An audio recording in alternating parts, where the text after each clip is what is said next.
What's the best Sonic game ever made? Ask any person that question, and you're bound to get a number of responses from each individual. A majority will probably point to one of the Genesis games, like Sonic 2 or 3, or a recreation of them such as Mania. Some may cite one of the more modern entries, like Colors or Generations, and a few may even reference one of the series' lesser received works, such as Black Knight or Unleashed. Sonic is a diverse series with a lot of moving parts, so I'm sure this is no shocker to those familiar with the series. It's the kind of franchise that attracts so many different audiences and content preferences that it can start to make your head spin. Some will prefer a certain game or games over others, whereas other people will despise said game or games entirely. If you were to ask me this exact same question, which game I consider my favorite in this iconic series, it may seem like I'd have trouble choosing. After all, I've praised most of the games in this review marathon so far. However, for those who know me well, and have been around my channel for a while, you'd know my choice is rather clear. For as much as I've praised many games in this series thus far, and will continue to do so where appropriate, there's one particular game that stands tall over and above the rest for me. One that sticks out in my mind as not only something great on its own, but also one that represents everything that this series means to me. You know exactly what game I'm referring to.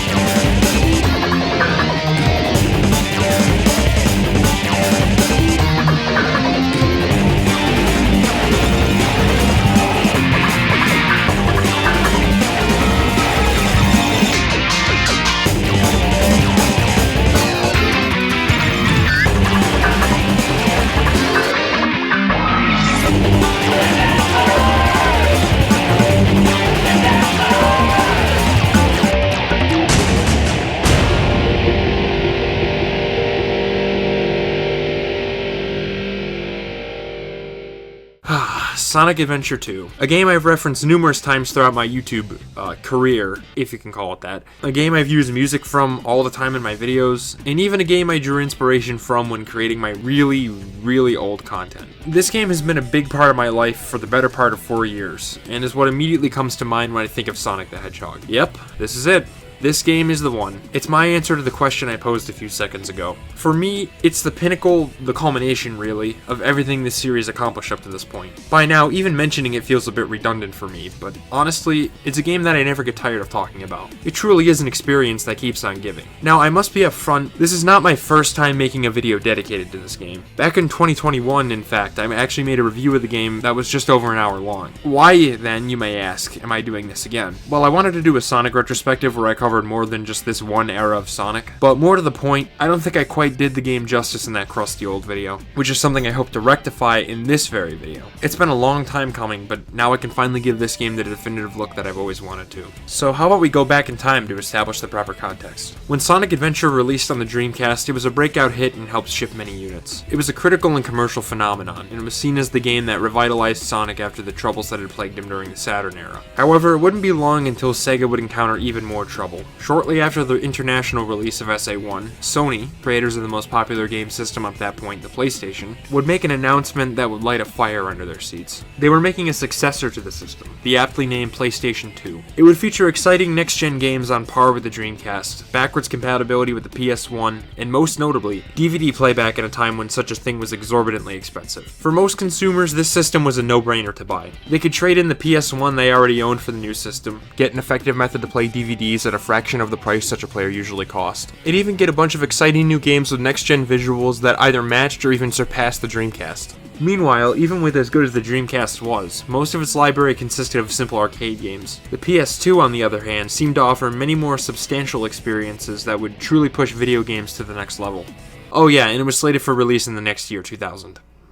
Needless to say, this news hit Sega and Sonic Team like a truck. They were fully aware that trouble was brewing, and that this new system could potentially spell the end of their console business, which had been plagued by issues for nearly half an entire decade by that point. Because of this, they needed to make a game that would convince consumers to stay on their platform, and leave an impression on players that they would never forget, in hopes of the Dreamcast seeing a renaissance and potentially going on to survive the imminent beating the PS2 was about to dish out, thus allowing Sega's console business to survive another day. And so, development on a follow-up to Sonic Adventure officially began. This time around, development was handled by Sonic Team USA, the same division of the company that was established to handle localizing SA1. Once again, Yuji Naka took the producer's chair while Takashi Iizuka directed. This game would be based on the same gameplay fundamentals as the previous game, except with a more action-oriented direction, in contrast to SA1's more slow, story-based approach. Its environmental design took more inspiration from American aesthetics, including the city the team was headquartered in, San Francisco, and Yosemite Park, among others. On the whole, the game was considerably streamlined from the first one, and the developers focused only on elements they deemed necessary. The game was shown off at E3 2000 and was planned to commemorate the series' 10th anniversary, making it Sonic's first official anniversary game. The game received 18 months of development starting in 1999, until its eventual release in 2001. It had some troubles, especially when the game had to be massively reworked at one point to meet fan demands. While it was being developed, the PS2 also released, and it started to sell like hotcakes. It became clear to Sega and Sonic Team that the Dreamcast was beyond saving. As a result, they hung their heads and decided that this would be the last Sonic game for the console.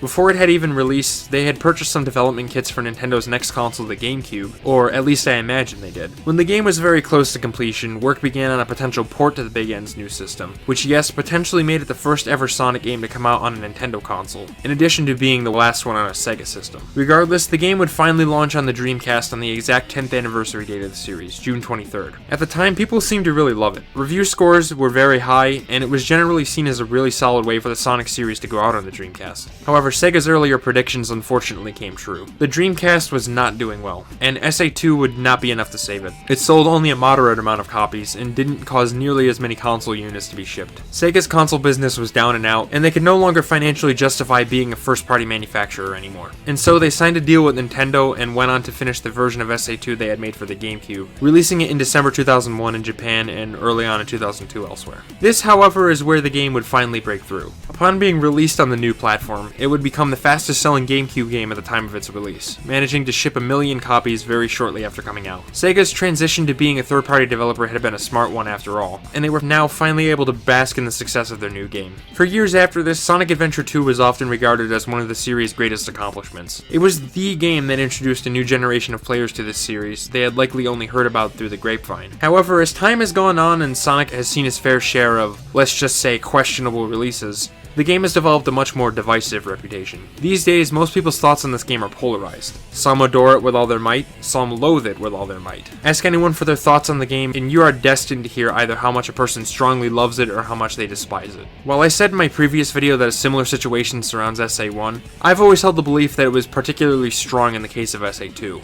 So what exactly caused this divergence? I don't know, and really, I don't care. It's beyond the scope of this video. What I'm here for is one thing and one thing only. To tell you what I, someone who only got into the Sonic series 5 years ago in high school, thinks of this landmark title in the series. With that said, if you'd let me, it's story time. So I first played SA2 back in 2019 along with its predecessor. I had just bought a Dreamcast along with a copy of this game for $40. Wait, that's it? You'd never find it for that good of a price nowadays. Seriously, man, what the hell happened to retro game prices? Nevertheless, it was actually this game that made me want to go get a Dreamcast for myself. I had heard about it a while ago at that point, and after getting into a Sonic mood yet again after playing through Sonic CD, I felt it was finally time to give the series 3D entries a whirl, starting with the ones I was most interested in, the adventure games. Or, more to the point, SA2. This was my first 3D Sonic game. That may have had some effect on my perspective towards the game, but regardless. As soon as that Dreamcast came in the mail, I put that disc right in there and started playing. And my goodness, I had no idea what I was in for. As I played, I found it so hard to put the controller down. I was enjoying every last bit of the gameplay, the story was an entertaining ride from start to finish, and I was drawn in by the game's unique aesthetics both visually and musically. It was a game like no other, and I mean that in the best way I possibly can. For months on end after the fact, I would continue to think about the game. It was living in my head rent-free, and was one of the things that sprang to mind whenever I had a moment to rest while in high school. I would then go back for another playthrough very soon after my first one, and then I did it again, and again, and again, and again, and again, and again, and again. I just could not stop playing this one game. I was absolutely in love with it, and it wasn't long before I officially declared it my favorite game in the series. In fact, I loved it so much that I would also pick up the GameCube port as well as the PC version through Steam. To me, the mark of an all-time favorite game is when I'm compelled to purchase a copy of every version of it that exists. SA2 is Exhibit A of this particular effect, so I'd say we should stop beating around the bush. It's finally that time. Let's get this party started, and see why I consider this game the peak of everything that the Sonic series has to offer. Sit back, relax, It's going to be a really long one, and most of all, I hope you enjoy. Even before you begin the game, Sonic Adventure 2 strives to make an impact, just like its predecessor. For me, though, it absolutely knocks that game out of the water in this respect. While I found the box art for that game pretty cool and enticing, SA2's is just so much cooler to me. I mean, just take a look at this. Sonic's cocky grin and badass pose, this mysterious dark hedgehog named Shadow, who I'll get to in a minute, giving an intimidating gaze, the background with the gradient between the gorgeous blue sky and the darkness of space, subtly and expertly highlighting the contrast between the two characters on the cover. It's all giving off a sense of duality, of light versus dark, much like the yin-yang symbol. The logo also emphasizes this as well, and it's quite possibly my favorite logo for any game ever. No, scratch that. Quite possibly my favorite logo, period. I mean, for Christ's sake, I plagiarized, was heavily inspired by it for my YouTube profile picture, modeling the text and shape after it. I even colored the text to look like the Gamecube version's logo, which adds the subtitle Battle, to fit all the words of my username on there. It's this really slick and badass design with two halves, representing both the hedgehogs on the cover. The words Sonic Adventure also have a subtle starry sky texture, which, as you'll see, is extremely fitting for this game. Okay, I get it, I'm overanalyzing a frickin' 2D logo, but I just really do love it that much. It speaks to how stylish and cool I find this game's presentation overall. This even carries over to the back of the box, with an inverted version of the front cover's background, as well as one of the coolest taglines I've ever seen for any game. Save the world or conquer it. Now that's sick. I can give similar praise to the GameCube box art, really, although I do prefer the Dreamcast one's elegant simplicity. There you see a compilation of all the game's main characters, of which there are 6, all divided into 2 groups of 3. Also, not gonna lie, the overall composition kinda reminds me of Super Mario Sunshine, what with the circular design surrounded by a bright white background and stuff. Okay, alright, enough about the box art, you get it already. Why don't we just get into the game, the thing you came for? Alright, we're in. We get to see that badass intro I showed a bit earlier, which I think is the best intro in the series up to this point. It was added in the GameCube version, the Dreamcast version just featuring a simple shot of the game's logo in space. Honestly, I prefer what the port does. It's just so, for lack of a better term, radical and awesome. In this one shot of Sonic and Shadow in a sick pose, money shot. We then arrive at the title screen that just screams character. We see scrolling images of all the leads behind the logos sitting there front and center, loud and proud. It's like the game is saying, come on and press that start button already to see what I have in store, you dork! So why don't we do just that? Upon loading a new file, you'll get the choice between 2 campaigns, Hero and Dark. It's clear that when Sega said they were streamlining this game, they weren't kidding. Also, those themes of duality I mentioned, this is the reason for it. As the game's tagline suggests, you're either able to play as the heroes with the goal of saving the world, or the villains who attempt to conquer it. Yes, this is in fact the first Sonic game to let you play as the bad guys. How cool is that? I've always gone with the hero side first though, so that's what we're starting with. Alright, here we go. Sonic Adventure 2. The game opens up on an ominous bit of text informing us of the current location. This is something done repeatedly throughout the game to give a dramatic introduction to its various story beats. We fade in on a helicopter, as a couple of officers inside inform ground control that they're on their way with their captured hedgehog? Oh boy, you know what that means, huh? Seems like Sonic's gotten himself into hot water in some way. Side note, but the copter's codename is Sigma Alpha 2, which is the Greek letter equivalent for SA2. Now isn't that clever? Regardless, we don't have much time to think about this, because shortly after... That's a 10-4. Cargo secured on board and... What? Didn't copy that. Is Over. gone. He's taken out everyone aboard and... What's wrong? What in the Come world? in. Over. Freeze! What do you think you're doing? Get that hedgehog! Talk about low-budget flights, no food or movies. I'm out of here. I like running better.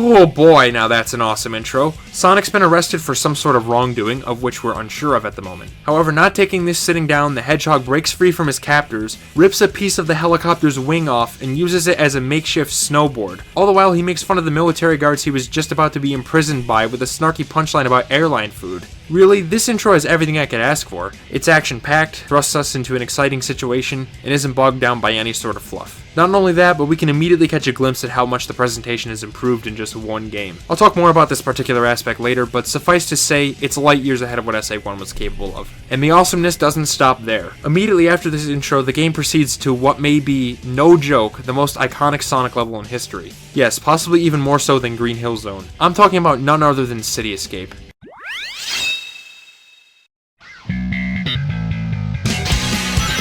Attention all units. Suspect seen heading south.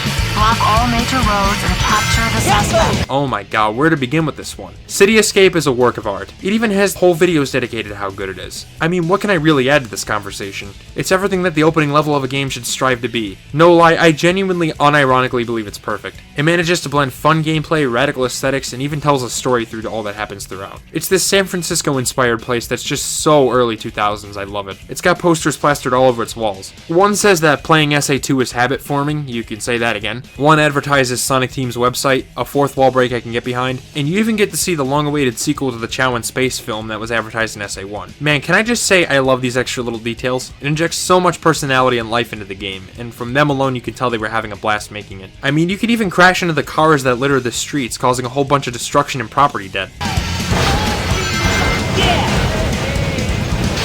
Sonic Team actually added this feature because, and I'm not kidding, they were frustrated with the parking tickets they were getting around their offices in San Francisco, and so developed the feature as a way to get revenge. That's one of my favorite pieces of gaming trivia, it's just so good. Anyway, the level itself is a great introduction to the game's mechanics as well. Interestingly, it starts off with a snowboarding sequence. There's no threat of dying here, I'm pretty sure you can even put the controller down and just let Sonic board down the slopes automatically, but that's no fun now, isn't it? This area has several trick ramps. Go up to them and press the jump button at the right moment, and Sonic will do a badass trick off them. It has somewhat specific timing, but man, you feel like a legend when you can easily chain them all together, properly steering Sonic around these tight turns to maintain an insanely fast speed. If you're quick enough, you may even be able to pick up some stuff from these floating item boxes, which is only further encouragement to master these ramps. This is a simple section, not very hard, but it effectively teaches a design philosophy this game uses quite a lot: risk versus reward. Anyway, the section comes to an end with you smashing through one of those old cable cars, and Sonic lands on the ground, giving you proper control of him. And yes, he controls pretty much as smoothly as he did in SA1, if not smoother. Jumps are perfect, the turning is neither too tight nor too loose, Sonic accelerates organically, it's all tuned to near perfection if you ask me. Running through these levels is just as fun as before, if not more so. Going through this first stage is more or less a straight shot to the end, but I never get tired of playing it. It's just so much fun to blast through it, nailing all the trick ramps, collecting as many rings as you can, and getting combos on these enemies. Doing so nets you these flashy points bonuses on the top of the screen, which, man, is so satisfying. The sound design certainly helps with this. It's way more punchy than last time around, and it really feels like you annihilated these robot enemies when you attack them. I'm here for it.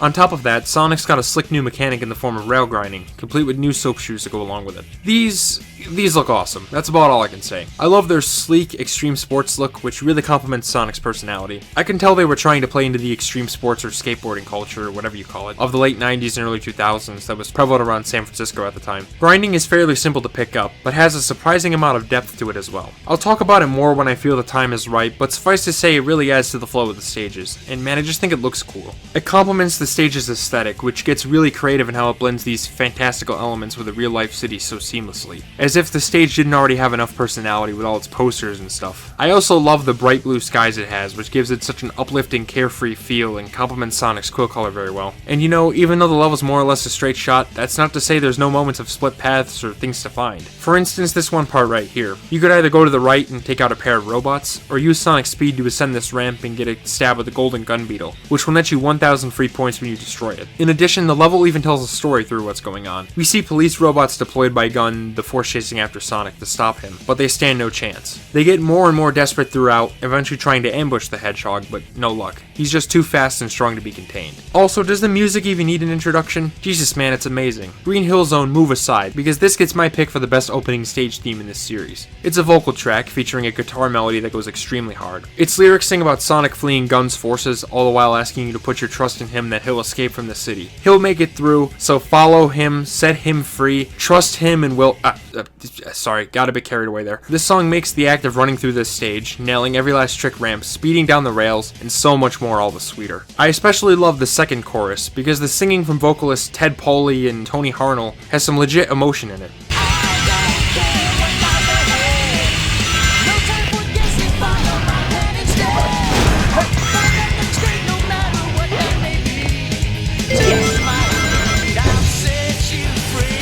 It has this nostalgic tinge to it, even though I didn't grow up playing Sonic games and whatnot. Is that just me? The thing that really hammers that feeling home to me is, again, the early 2000s atmosphere this level has. And as someone who had access to so many things from back then when I was younger, I can't help but love it. Also, how could I forget to mention this moment? Oh, Oh yeah, this big ass semi-truck from Gun, which literally takes up 2 whole lanes, just comes careening down these slopes as a final attempt to take Sonic out. Normally I'd complain about a chase sequence with a back-facing camera like this, but like the iconic whale chase in SA1, this gets it right, as there's once again no obstacles you can't possibly see coming. All you have to worry about is the truck, and more specifically outrunning it. There's also no potential scripting errors that can kill you like in SA1, and in general it's much less scripted, actually requiring you to keep your speed up. It even has a few trick ramps plastered in there, which are the hardest ones to hit in the whole stage. For that reason, when you nail both of them, it's enough to make you feel like a gaming god. Man, what a way to open a game. I couldn't have asked for a more perfect intro. Everything from Sonic effortlessly escaping military capture and using a piece of their helicopter to board down the capital city streets, to the badass tricks you can pull off, to how the level effectively conveys the dynamic of the current situation without revealing too much so that you can keep speculating, the ending truck chase sequence. I truly believe there could not have been a more perfect note to start this game on. It gets you into the action wonderfully, and introduces Sonic's more robust and streamlined gameplay this time around. In short, is it any wonder why this level was the one they chose to represent this game in Generations? And guess what? There's another feature they added, making its appearance at the results screen, that only further enhances the replay value. That was cool! The ranking system. As with many other things, I'll delve more into it later, but it's a genuinely amazing addition that I feel brings this game to the next level. Keep your eyes peeled for it. Anywho, Sonic then fights against the first boss, a mech known as the Bigfoot. And well, if I could say anything, the bosses in this game are much improved from SA1, but still nothing really special. This fight is an apt example because you can literally just stand on one box and keep jumping at the thing repeatedly. It's kinda lame, but it is only the first fight in the game after all, so you wouldn't want to overwhelm players right away. In the wreckage of the Bigfoot, Sonic sees another hedgehog appear. He's got black and red quills and is holding a Chaos Emerald. I already introduced him by name, but this is Shadow, one of the new characters this game adds to the lore. He's a mysterious character and speaks in a very grandiose way. He's actually an artificial life form, created in a lab to be the most powerful creature in existence. The ultimate life form, if you will. Sonic gets immediately pissed at him, because it quickly becomes clear to him that he's somehow been framed for Shadow's crimes, with people mistaking the latter for him. Shadow was seen robbing the Chaos Emerald he's holding from a bank one night, and everyone who saw him, including the military, mistook him for Sonic. Before we can really get to know anything about him though, he suddenly uses the emerald he has to warp, leading to this really cool slow motion shot where he blitzes past Sonic at the light speed. He introduces himself and then warps away yet again, leaving Sonic to be ambushed and once again apprehended by Gun, this time packing some real numbers. Yep, no way Sonic's getting out of it this time. I don't know about you, but I already find this stuff interesting. For me at least, it leaves you asking interesting questions about what's happening, which motivates playing further to see how these things will play out. In other words, a huge improvement over SA1's more plotting cutscenes. SA2s have more action-packed set pieces, and see the characters doing way more than just standing around and talking, for the most part anyway. Alright, so now that that's established, it's time to go to the hub world, and oh hey, wait a minute, never mind then. This game does what I wish SA1 did. Instead of having you run around hubs wasting time, SA2 brings back the good old stage-to-stage action I've always liked way more for Sonic. This alone already cuts back on a lot of the filler I criticized the original game for, and helps to keep the game's pacing at a steady clip. This game instead keeps track of your progress with a world map accessible from the stage select. Side note, but I love how this map is actually accurate to where the characters are in the story, like how you can see Knuckles moving west towards the city. Just a cool little detail. Although, speaking of Knuckles, the cutscene that follows the last one features him, as he's arguing with a bat lady named Rouge, the other major character this game introduces. She's a sketchy thief with an obsession for all sorts of jewels, often calling herself a treasure hunter to justify her actions. And honestly, while she often gets a lot of criticism, I don't mind her inclusion. Personally, I think Rouge has some of the most entertaining lines in the game, and it's all because of Lonnie Minella's performance. The way she speaks as Rouge carries so much inherent entertainment value, both ironically and unironically. Speaking of that, I honestly think all the voice acting in this game is a considerable improvement over the last one. Characters like Sonic and Eggman are once again voiced by the actors Ryan Drummond and Dean Bristow respectively, who played them in SA1, and I think this is where they really started to hit a stride as these characters. Knuckles also gets a new voice actor with Scott Dreyer, who I think fits the role better than Dan Green from the last game. He just sells Knuckles' rugged, no-nonsense, and hot-headed personality so well. The Master Emerald contains special powers that neutralize the energy of the Chaos Emeralds. That makes it very powerful.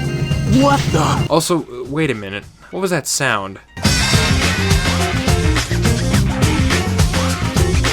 Whoa man, now that's some good stuff. I've almost always preferred the original version of Unknown from Emmy, but man, this remix from SA2 has really been growing on me to the point where that may no longer hold true. I love the saxophones and the general jazzy feel this version of the song has. It's just really good. Having said that, Knuckles and Rouge are in a heated gamer argument with each other, except with 100% less slurs. Rouge, being the jewel-obsessed thief she is, attempted to steal the Master Emerald, which has been displaced from Angel Island yet again. So that means, yes, it's indeed fallen, just off-screen this time around. Rouge is determined to get her hands on that thing, but Knuckles vehemently valiantly defends it, since, you know, that's his job and stuff. The two get distracted, and while they continue to argue, Eggman swoops in and steals the emerald from right under their noses. Interestingly enough, with the exact same method that he used in Sonic 3, giant claw on the Eggmobile and all. Knuckles, not having any of it, jumps up and punches the emerald, shattering it into pieces yet again. He now uses this as a defense mechanism, and while he'll have to track down shards all over again, it can be restored, and it's better than allowing it to fall into Eggman's hands. But this of course does raise the question, how come he didn't do the same thing in Sonic 3? Eggman was stealing the Master Emerald there too, and Knuckles definitely had enough time to shatter it, so why didn't he?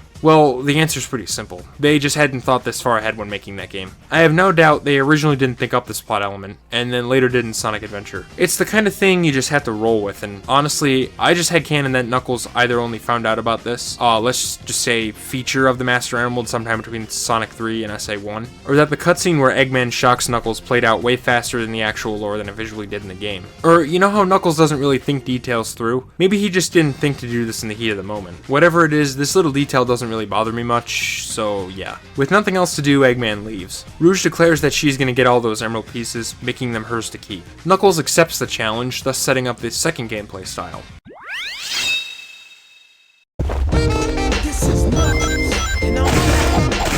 The return of the treasure hunting that made up his story scenario in SA1. I'm glad it's back, because, man, it just had so much potential that sadly went untapped. And yes, the game also takes a different approach to multiple characters. In SA1, I levied some praise at the fact that you could drop in and play as whatever character you wanted to in their own scenario, without having to play as the others. You could start a new file, play through Sonic's campaign, and didn't have to go anywhere near the other ones, if you didn't feel like it. Meanwhile, in SA2, there's no such choice. The game is split up into the aforementioned hero and dark stories, rather than 6 main campaigns for each character. This leads to a structure where the game switches between playstyles as you go along. You'll play a Sonic level, and it will then be followed by a Knuckles one, or what have you. This aspect of the game often receives a lot of criticism, because many people feel as though something they don't want to play is being forced down their throat. Trust me, I totally understand this perspective. If a game has a certain type of stage you don't like, and the game forces you to play it, giving you no choice in the matter, it's not hard to see why you would take issue with it. However, with that said, while I totally get the reasoning behind this critique, do I agree? Does it also affect my experience? Well, immediately as this first Knuckles stage, Wild Canyon, begins, I noticed just how much smoother the echidna feels to control this time around. It's the kind of control improvement you can feel within seconds of starting the level. Moving around as Knuckles was by no means bad in the last game, but here in SA2, he and Rouge, who shares the same control scheme, descend more gradually when gliding, their attacks carry your momentum, which is super satisfying, and their general movement feels way more responsive to me. Oddly enough, the hunting characters also have the fastest speed in the game in terms of their actual velocity values, so really, I just think they're fun to control in and of themselves.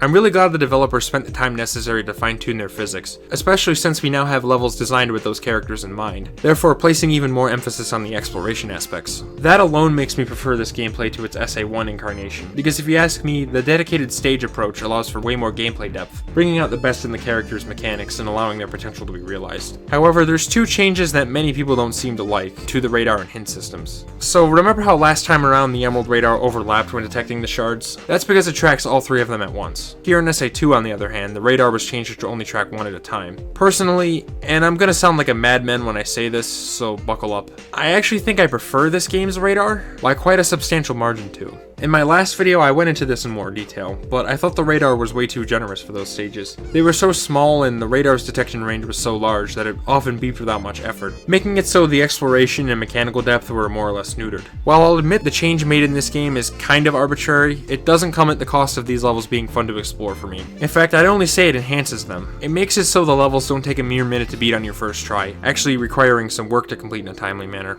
I always hear that the radar makes it way too easy to miss a piece, but honestly this rarely happens to me. I'm not saying it never happens, but still. For one, I've noticed that the pieces never really spawn close enough together for this to be common. The hunting levels are considerably larger in this game than in SA1, and the pieces regularly appear in locations that have the same amount of distance between them. Even in the smaller levels I've noticed this, and no 2 pieces ever spawn in the same section of the stage. Additionally, it's not like only 1 piece spawns in, forcing you to search for it before grabbing the next one. All 3 appear as soon as the stage loads and an RNG value for each has been selected. So if you come across a piece before the radar starts tracking it, there's nothing stopping you from grabbing it early. correctly. This happens quite a lot for me, much more than the opposite where I end up missing a piece that wasn't getting tracked. Because of these things, I've never felt the need to play the game with the quote-unquote better radar mod, which restores the old radar, since it's never gotten in the way for me. Although that is an option if you really dislike the change, so yeah, feel free to go for that if you so wish. If there's anything I wish this radar did differently though, I wish it had more states of detection. As it is, I think it works rather well to provide a more interesting experience, but pinpointing buried emerald pieces is sometimes tricky because the radar isn't the most precise in the world. In SA1 there were 5 states of detection, blue, green, yellow, pink, and red, which the radar switched to depending on how close you were to the collectible. Here in SA2 though, that's been reduced to just 3 states, green, yellow, and red. Sometimes the radar will be beeping red, indicating that the emerald piece is very close by, but since it's buried underground you have no idea what its exact position is. This is especially the case on the original Dreamcast version of the game, which only has the radar itself and no other indicators. Additionally, the beeping speed for SA1's radar was also dynamic, where it would gradually get faster in a smooth gradient the closer you got to an emerald, even when the radar state didn't change. In this game though, each detection state has a discrete beeping speed that's static for that given state. Personally, I would have liked it if those 2 aspects from SA1 had been carried over into this game. It would give you more feedback on how close you were to a collectible, making it overall less time consuming to find the exact spot to dig for the egg MacGuffin in question. I am aware that the mod I mentioned adds more states, which I would use, but again, it makes the radar track all 3 pieces at once, something I don't want because for me it destroys a lot of the depth this gameplay style now has. Another aspect of SA2's treasure hunting that receives quite a bit of critique is the hint system. It's often regarded as useless, but personally, I don't really see it. I think the hints are the thing that's seen by far the most improvement from SA1. In that game, I'd struggle to call Tikal's help a hint system, because she essentially acted as a direct pointer to the location of each piece. She moved around in a circle for a second, said, "This way," and darted directly towards the leftmost piece on the radar.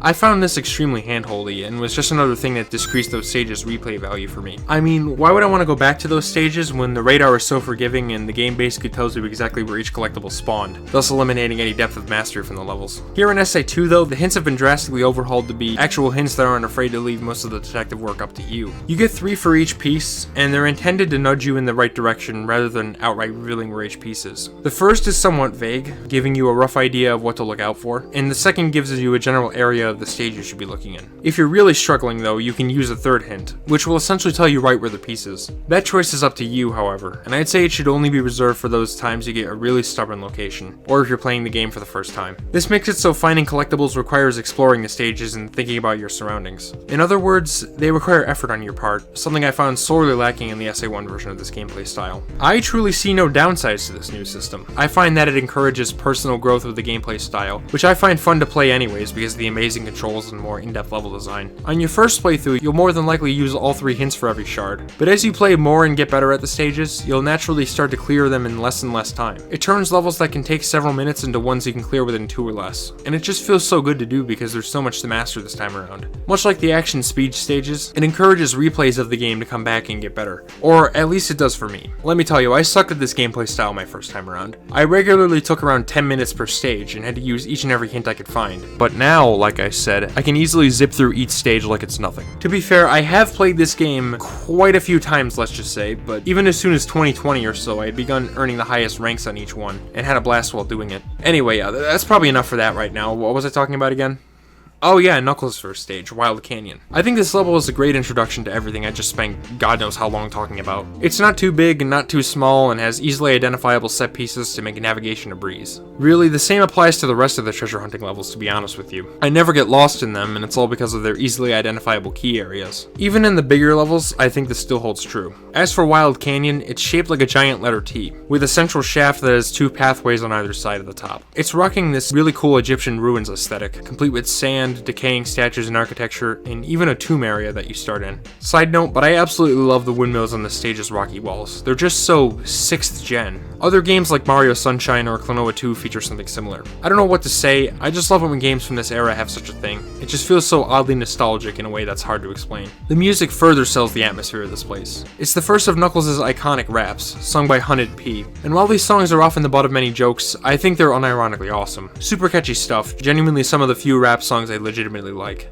No, I'm serious. Wild Canyons is one that stands out to me because of its use of instruments and lyrics to create a curious atmosphere, for the lack of a better term. I've always been drawn into this song because I found it mysterious and intriguing for whatever reason. Its instrumentation blends in a way that gives it a sense of contemplation, like Knuckles is trying to mind his own business, but has undeniable and even slightly disconcerting thoughts running through his head. What definitely enhances this is how the level just feels very, I guess you could say, back alley? Like it's this seldom visited place just stuck there in between more significant places, complete with a sunny sky overlooking it. Sure, it's a desert, but still, it feels like Knuckles is chilling in a place where life is kind of slow, but still going on nonetheless. I guess you could describe it as cozy. I get this same feeling from a lot of Dreamcast games' graphics and music, actually. They just have this distinct atmosphere that's really hard to put into words. Another one is Shenmue, especially with the theme for Bob's Pizzeria and how that game looks. Again, this is hard to explain, and I doubt what I'm saying right now makes even a lick of sense. I can probably summarize it by simply saying I find early 6th gen graphics charming, but honestly I feel that's an oversimplification. Whatever the case is, I think Wild Canyon is a fantastic intro to those treasure hunting stages, much like City Escape was for the revamped speed gameplay. Sure, it's not as much of a showstopper with grand set pieces, and is much more low-key, but that's totally fine by me since big action set pieces aren't really the focus of this gameplay style anyways.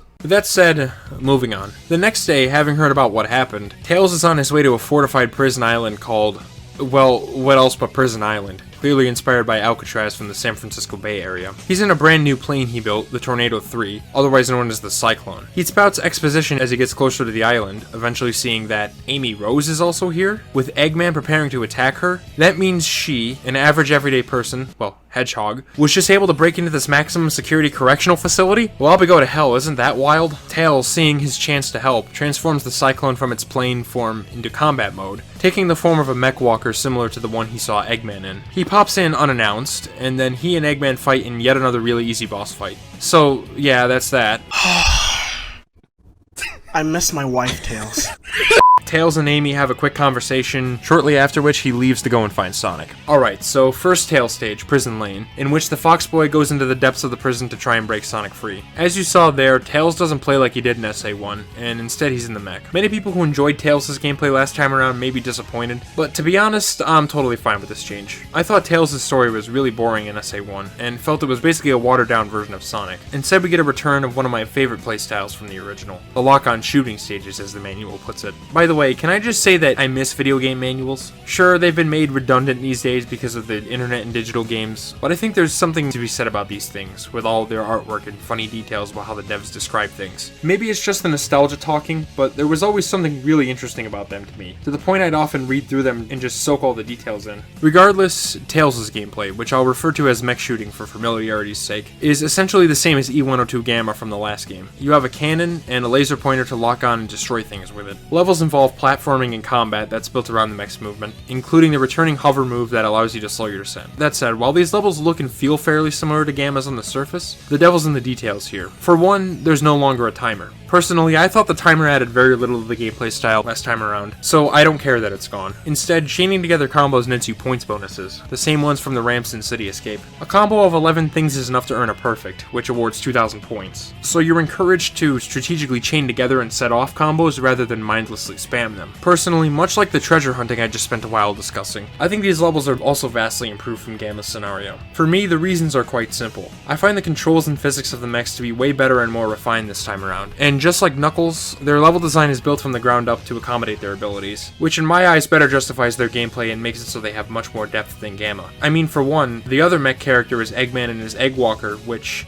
you get to play as Eggman. You get to play as the greatest villain in gaming history. How could you not love these levels now? Okay, but in all seriousness, I much prefer the mech's handling in this game. A lot of people think they're stiff and unwieldy, which is completely fair. Control isn't something you can quantify after all, it's something you feel. And if you don't like how the mech walkers handle, then that's understandable. The thing a lot of newcomers get hung up on is the turning, which has been made a bit slower than Gamma's instant turns. This may require some adjustment to get used to, but I've personally always preferred it. Of course, it certainly helps that I played this game before SA1, but that's neither here nor there. I've gone through these games countless times, and even with all my experience, I vastly prefer the control for the walkers over Gamma. Honestly, I thought Gamma's quick turns were to his detriment, as they only made his control overly slippery and hard to get the grips with. Even at his maximum speed, his turning radius never changed, so the slightest flick of the stick would cause him to instantly go flying in that direction. The mech walkers in SA2, by contrast, have a little more resistance to their turns, and you'll no longer instantly blitz into the direction you press. This can admittedly make high-speed turns a little harder to do, as pressing a direction too hard can cause you to lose some speed. In my experience, though, this does solve the issue of slipperiness from the first game, and you're still able to reach some fairly satisfying speeds, especially in wide open areas, so the slight downsides it introduces are essentially negligible for me.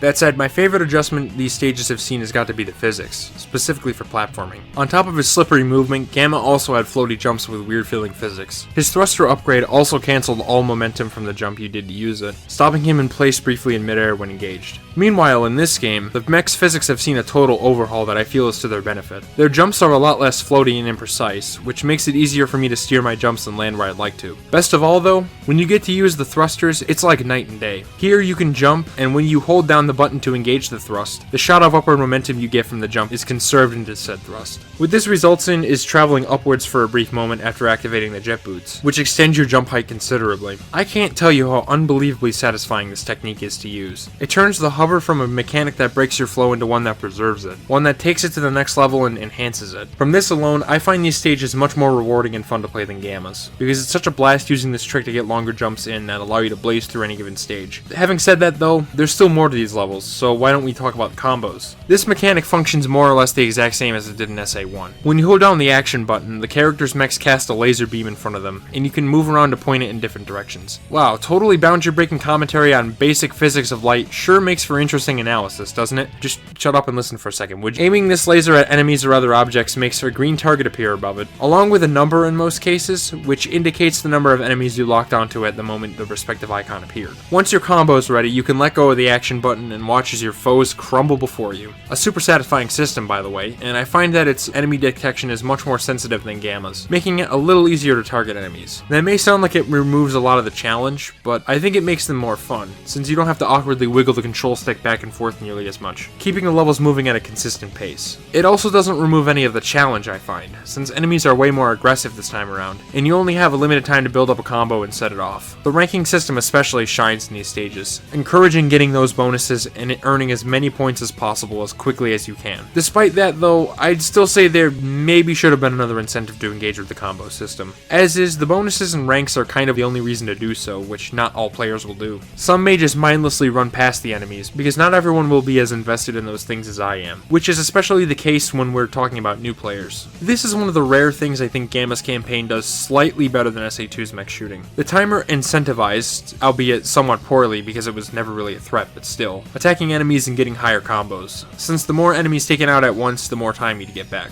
I don't think this timer added much, as I said already, so that's not the incentive I would go with. Instead, I'd like to make a different proposal that I've heard elsewhere. Tails and Eggman now have a health bar on top of the traditional ring system, so if you get hit with no rings, you won't immediately die. What if killing enemies and destroying environment objects refilled that health bar a little bit? Higher combos could reward even more health, with the maximum amount awarded at 11 items. I think this would incentivize new players to engage with the mechanics rather well, as they'd be motivated to get better at chaining combos so they could get more health back. This would then reward them with bonus points as normal, giving them further feedback that they're doing something worthwhile, encouraging them to keep getting better at it. This would then create a positive feedback loop of player motivation and reward, which could keep on increasing until the player eventually masters the gameplay style, being able to earn an A rank on every stage. Sure, maybe this isn't a perfect solution, some may still bum rush it anyway, and it might make the stages way too easy for those who are invested in the combos, but I think it would have added a fair bit to the game if it was included. I don't know, maybe someone can mod this into the game. I'm not that great at programming, much less familiar with how these games work at a software level, so I probably couldn't do it myself, just, you know, it's an idea. Also, because I have nowhere else to mention it, I find it a bit annoying that combo points sometimes don't count if you get hit right before the bonus is awarded, so I changed that too. Not sure if that's a bug or an intentional design choice, but either way, I'd prefer if it didn't happen. Also, being able to cancel out of the lock-on would be pretty useful. Irrespective of these things, I genuinely love the mech shooting stages, and I come back to them just as much as the other playstyles. And that's all the gameplay styles SA2 has. Yeah, only 3 of them. Well, technically 4, because there's also the 2 cart levels, but the main 3 are way more fleshed out and interesting anyway, so yeah. I think that cutting back on the gameplay modes this time around was an extremely good decision. SA1 had 6 of them, which I feel was maybe a bit much. When you're developing that many different sets of mechanics, it doesn't really leave that much time to fine-tune them, which if you ask me resulted in a lot of those campaigns being really shallow. Most were very simple and didn't offer much in the way of replay value. They took almost no time to master, and in many cases just came off as filler to me. In contrast, SA2 cuts back on all of that fluff, making for a better paced game in my opinion. What certainly helps is that of the gameplay styles they chose to bring back, it was the 3 I already considered my favorites from the previous game. Sonic's speed stages were an obvious one. His gameplay in SA1 was already a winner, so of course it was going to return. In addition, we get the mechs and hunting again, which I felt had the most potential for expansion. Their appearances last time around were a great starting point. They just needed another game to fully reach their potential. That's where SA2 comes in, making them the best they've ever been. Some people may still ask, however, was it truly necessary to have all these gameplay styles? Wouldn't the game be better if it was only Sonic and Shadow, and they had as much development time as they could get? Honestly, while I can see where this argument is coming from, I can't help but disagree. I genuinely believe that for the type of game SA2 was trying to be, that removing these gameplay styles or even changing the structure would have greatly diminished a lot of its appeal. If you ask me, I think these gameplay styles come together wonderfully to form a cohesive and expansive whole. Even with the shooting in Tails and Eggman's levels, or the different stage objectives in Knuckles and Rouge's, to me they all still feel like Sonic playstyles, like different variations on the same general fundamentals. At their fundamental makeup, they all focus on 3 main elements, those being speed, platforming, and replayability through skill mastery. Sure, they may do these things in different ways, but when taken as a whole, they combine to form an extremely rewarding game, which is only backed up by the multi-character theming they have going on. SA2 is a game about a lot of things, but there's one theme in particular that stands over and above the rest. I mentioned it when talking about how cool I think that box arts look. It's the idea of duality, and more to the point, how those 2 opposite sides converge and interact. This dualistic theme is present throughout all the game's elements. Where it's most notable, however, is in how each member of the main trio has a character that directly opposes them on the other team. Sonic and Shadow, Tails and Eggman, Knuckles and Rouge, you get the picture. It's most outwardly present in their looks. Yuji Uekawa once again did the art for this game, and it looks just as amazing as it did before. In this game, the character art appears more refined than that of SA1, featuring more defined proportions for each character. It's also appealing, and features a strong early 2000s graffiti look just like before. Sonic's cocky persona is portrayed excellently. Tails and Eggman proudly pose next to each of their mechs. Shadow appears appropriately mysterious. Knuckles looks as headstrong as ever. And Rouge, yeah. This is also emphasized during gameplay where, oh dear. The theme of opposites is further emphasized by this artwork. Within the game and even outside of it, you're given constant reminders of the motif. On the box arts, as I've pointed out more than once now, on the title screens, and even in how the characters are positioned in cutscenes. For example, how Shadow towers over Sonic in their first meeting, and others after that. It represents how above Sonic he is, both in power and knowledge about what's going on. I don't know, maybe I'm sounding like an English teacher who took a bit too much bath salts, but I love it when games have such attention to detail. So how about we get on with the game, eh?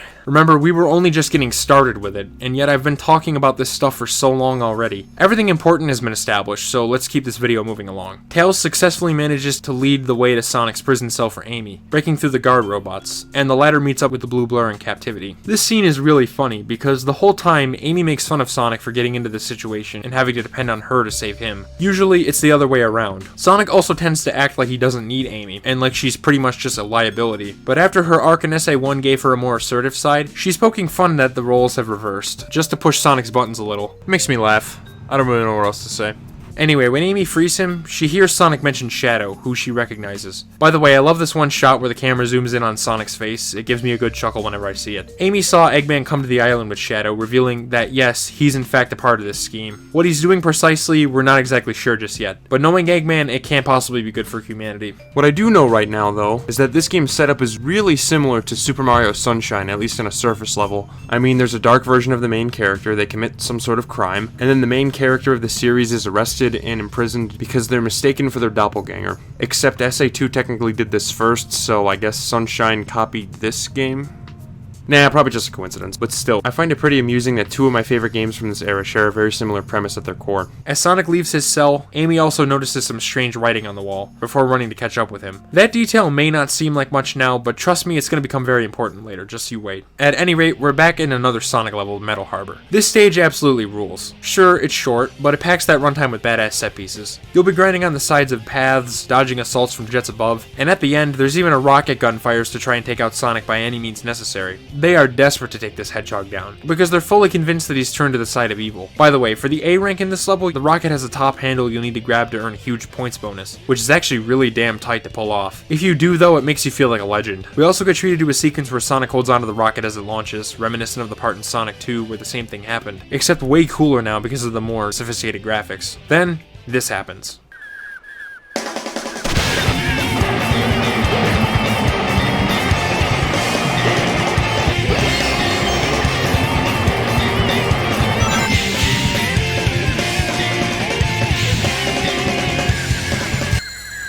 Jeez man, how cool is that? The music there, together with Sonic using a bit of the rocket as a snowboard, just as he did in City Escape, it's a perfect finisher for this fast-paced and fun level. Really, this stage just has a real banger of a track in general, featuring high-energy guitars and powerful drums.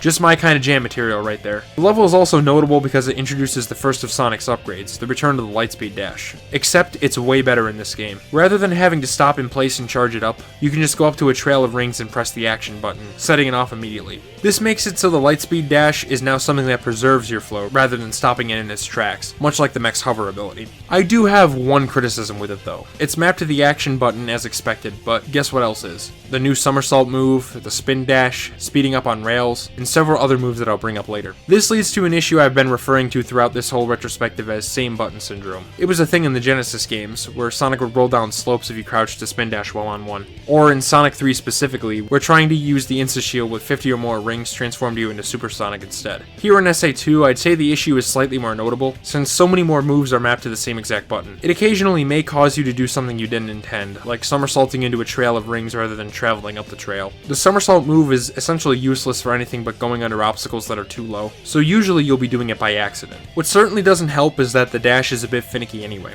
The timing is a bit strict, and if you don't press the button in the right way, the dash may not activate at all. These things aren't constant issues, but they do hamper this move whenever they come up. But hey, when it works, the Lightspeed Dash is awesome. In some cases it provides shortcuts, and in others it may even let you reach a different path. Which yes, speaking of which, I'd say SA2 does have some split pathways here and there. On the whole, many people argue that the levels in this game are more linear than SA1, and in some ways that is kind of true. The speed levels in this game are definitely more straightforward and streamlined, containing far less empty space than they did before. This is due to a change in direction that the stages have seen. In SA2, the speed stages place a much greater emphasis on action. They've been cleaned up, providing an experience that encourages going for tricks, pulling off insane movement, and provides a lot more spectacle. Some people say this makes the game feel as like it's playing itself, and watching it in footage may make it seem that way. However, I certainly don't feel that way while playing the game. When I'm actually playing these stages, I have an absolute blast, and always feel like an active participant in what I'm doing. Sure, there's some parts of the stages that are more automated, but SA1 also had those too. And honestly, so did the Genesis games at some points. Not to mention, with how high octane and demanding this game can be, requiring immense dexterity with your movements,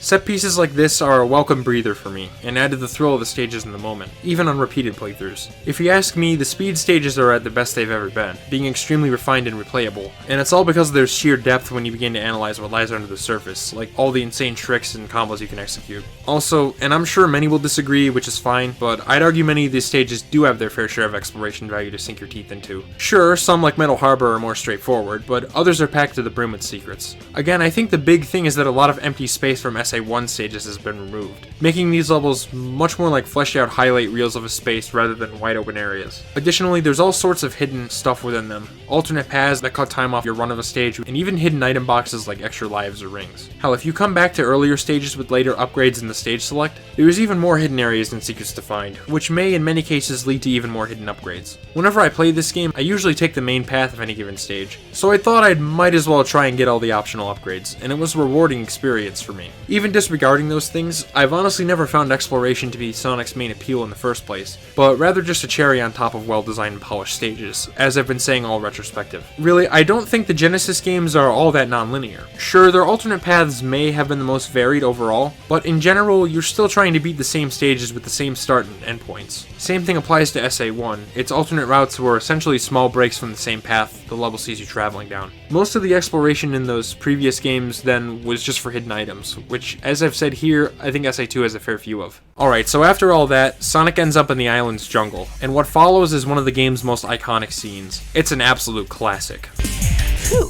So far, so good. Hey, that's... That blue hedgehog again, of all places. I found you, Faker. Faker? I think you're the fake hedgehog around here. You're comparing yourself to me? Huh? You're not even good enough to be I'll my make you fake. eat those words. Oh boy, is it that time? Should I talk about this game's cutscenes? Yeah, sure, why not? I mentioned them a bit briefly earlier, and to be honest with you, I think they're a huge improvement over the lackluster showings from SA1, although not without their own issues. In that game, characters basically stood around and talked to each other, as I said, and their animations were just recycled from gameplay and strung together to represent more complex motions. It worked, but it left the presentation of the scenes feeling fairly budget crunched, despite the ambitions they had in the storytelling. Additionally, the animations that weren't stock gameplay ones, such as the mouths or Eggman's claw arm, looked especially dated and awkward to me, and the pacing was overall fairly slow. With the game's 6 overlapping campaigns, you would also see a lot of the same cutscenes across them, which led to a lot of repetition. This was only compounded by the Dreamcast version, where you couldn't skip any of the cutscenes, leading to severe pacing problems in my opinion. In SA2, well, for one, you can skip the cutscenes even on Dreamcast, so even if there were a bunch of repeated ones, it wouldn't be a huge deal. That's the thing, however, this game only has 2 overlapping campaigns, so at most, you're only going to see any given cutscene twice. On top of that, I find the story in this game much more interesting than the last one. It provides more intriguing questions, and above all else, its presentation has seen massive improvements. The character animations are now done with motion capture, which looks a lot more fluid and natural than SA1's reuse of pre-baked cinematics. In general, the game also has much more active scenes overall. Characters move around, do cool shit, and generally have much more thought out placements in each shot. It feels like we've progressed from a story in a video game to something that could be in a blockbuster movie. Almost. Not to mention, I think the voice acting is much better, as mentioned earlier, because all the characters sound natural. Well, I guess with the exception of Tails, who kind of sounds like he's reading off a script, but you know. With all that said though, the cutscenes have definitely still noticeably aged. While the animation's generally improved, it still has its stiff moments, like when Eggman moves around as if he crapped his pants. There's also the occasional animation mistake, like Sonic missing an eye in some scenes. However, you all know the real problem here. Talk about low-budget flights, no food or movies. I'm out of here. I like running better. Yeah, to say the least, the sound mixing is pretty poor. The music is way too loud, which can make it hard to hear the dialogue in many scenes. It makes these cutscenes come off as even more dated than they already were. There is a way to fix this though, which I'll get into later. In addition, characters frequently cut each other off, since the English voice clips go on too long and the cutscenes weren't re-edited to fix that. Oddly enough, the polar opposite problem to SA1, although this is my preferred poison because their pacing isn't dragged down. But hey, at least there's subtitles. In the greatest font of all time, Comic Sans MS. Hell yeah! Oh yeah, and there's even a typo in this one Dark Story cutscene. Oh yeah! So, yes, as you can tell, these cutscenes aren't exactly the most impressive thing nowadays. Mere months after SA2 released, the likes of Jak and Daxter, MGS2, and so on would come out and greatly increase the standard for video game cutscene presentation, making this game's showings look dated almost right away. However, and I'm gonna be honest, I still love these cutscenes to death. I can look at them, accept their flaws, and still enjoy them immensely, in both an ironic and even unironic way. For one, I can tell the cast is having the time of their lives voicing these characters. If you watch interviews with them, Ryan Drummond in particular, you'll see how passionate they were about bringing the characters to life for us Westerners. This cast is easily my favorite voices for the characters, because they're the perfect balance of serious and silly. Their lines are oftentimes hammy, but they're said with so much conviction that I can't help but love the scenes anyway. The characters are also at their peak in terms of writing too, if you ask me. I've always loved these characters ever since I got into this series, and this game features them at their absolute best. It makes SA2's plot such a fun ride from beginning to end for me. Case in point, the scene I left off on. I can quote these lines word for word because the actors, Ryan as Sonic and David Humphrey as Shadow, sound like they're enjoying themselves so much. It just sells the scene for me, making it an entertaining bout where these two hedgehogs trade insults, even interrupting each other like a real heated argument. So how does the game follow up on it? A boss fight you can beat in like 20 seconds. Yep, seems about right. Well, anyway, after that happens, we're loaded into yet another awesome part of the game. Eggman is heard over Shadow's walkie-talkie and reveals something that's akin to lighting a fire under your ass. Shadow, what are you doing? Hurry and get back here right now before the island blows up with you on it! Blows up? Oh, shit. Yeah, Sonic, we have to get the hell out of here, man. And thus, we're sent into Green Forest, where we have 8 minutes to escape the island before its imminent destruction. This right here brings me to another thing I love about this game, and that's how well it blends its story and gameplay. Much like the Ratchet & Clank games did, as well as the Half-Life series, two franchises I've actually talked about in great depth on this channel if you'd like to see that. None of the levels in SA2 exist for no reason. They're all justified in the plot and serve as representations of story concepts, rather than solely stages for gameplay's sake. In essence, writer Shiro Maikawa wrote the story first, and then the game's designers took those concepts and crafted levels around them, rather than the other way around like it's usually done in the platforming genre. This makes the story and gameplay feel much more intertwined, justifying gameplay elements. For instance, here in Green Forest, we're not just running through the jungle with a time limit just because the game says so, but because Sonic and a couple of his friends are about to perish in an atomic fireball if they don't get their asses off this island as soon as they can. I love it when games do this, it just gives them so much more personality. In case you're wondering, this is why this video may seem a bit all over the place. It's because the story and gameplay are so closely intertwined that I find it hard not to talk about one while referencing the other. Anyway, Green Forest, yet another one of my favorite levels from SA2. I love the story context it has. It goes to show that this game isn't afraid to create some real life or death stakes in this plot. If Sonic doesn't escape this island, he's as good as dead. Simple as that. It's stuff like this that makes this game's story so engaging for me. It has scenarios that push the characters to their absolute limit, truly testing them and creating some genuine excitement. The aforementioned presentation upgrades certainly help with this, that's for sure. Although the lip syncing definitely could have used some work. Now you may be wondering, why am I bringing this up now and not a second ago? It's because I'm an idiot and I forgot to mention it. Same reason I didn't bring it up at all in my SA1 review, I just forgot to. Frick. In any case, Green Forest is exhilarating, has some alternate routes and secrets to find, and is overall a fast and fun stage to run through. I love the way it looks, there's plenty of opportunities to play like a stylish badass, and if you're skilled enough, it even has some rails on the side of its paths, just like Metal Harbor. Need proof? Check out this moment right here.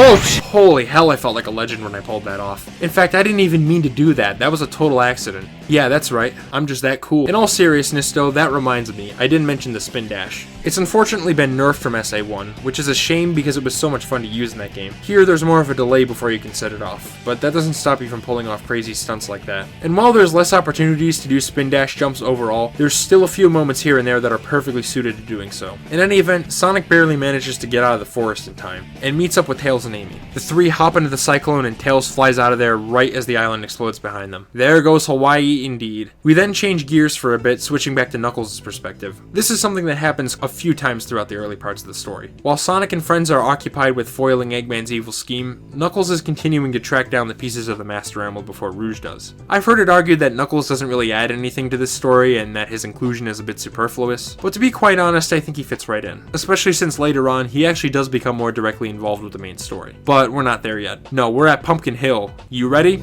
Well, I ain't gonna let it get to me, I'm just gonna... sorry, I got carried away again. I just can't help myself. This is one of my favorite levels in the game on a pure aesthetic level. I mean, just look at it. A shame I'm not doing this video around Halloween, because this would have been perfect for that. There's huge pumpkin mountains, ghostly trains, steep cliffs with churches on them, and of course, stray spirits all over the place. I love it. I always look forward to replaying this level when I come back, because its unique spooky atmosphere always sucks me right in. In terms of gameplay, this is where the hunting stages start to grow in size. Pumpkin Hill is the largest one yet, with no less than 3 mountains, a train junction in the center, and a whole bunch of pumpkin-shaped rock formations, on any of which the Emerald Shard can spawn. Additionally, this is the level where you get the upgrade that allows Knuckles to dig into the ground, so the emerald pieces can now spawn buried. With that said though, I still think this stage is more than navigable if you keep an eye out. While there's numerous locations and set pieces around the place, they're easily identifiable, which makes getting my bearings manageable and hassle-free. As a result, I find coming back to this level extremely fun, since it feels great to use Knuckles' movement to beat it as quickly as possible. In fact, I'm able to clear it in about 2 minutes every time I play it, and enjoy every second of it. Yeah, that seems to be a running theme in this video, doesn't it? Once Knuckles tracks down the pieces, we get back to the main plot just like that. And oh man, if you thought things were crazy before, just you wait until what happens next. This is where the stakes of the situation truly set in. We see a broadcast from Dr. Eggman, who by the way is officially referred to as that in the games now. In SA1, that's when the Western marketing team decided to bring his Japanese name to us, but he, and even some other people, still called himself Robotnik. In SA2, they probably just got tired of that and just made everyone call him Eggman, even the Doctor himself. As I said in the Sonic 1 video, this changes nothing for me, because I've always preferred the name Eggman anyways, since I find it more fitting for his character. Anyway, Eggman has been absent for the plot for a bit, outside of his voice, so where did he go? Well, this thing.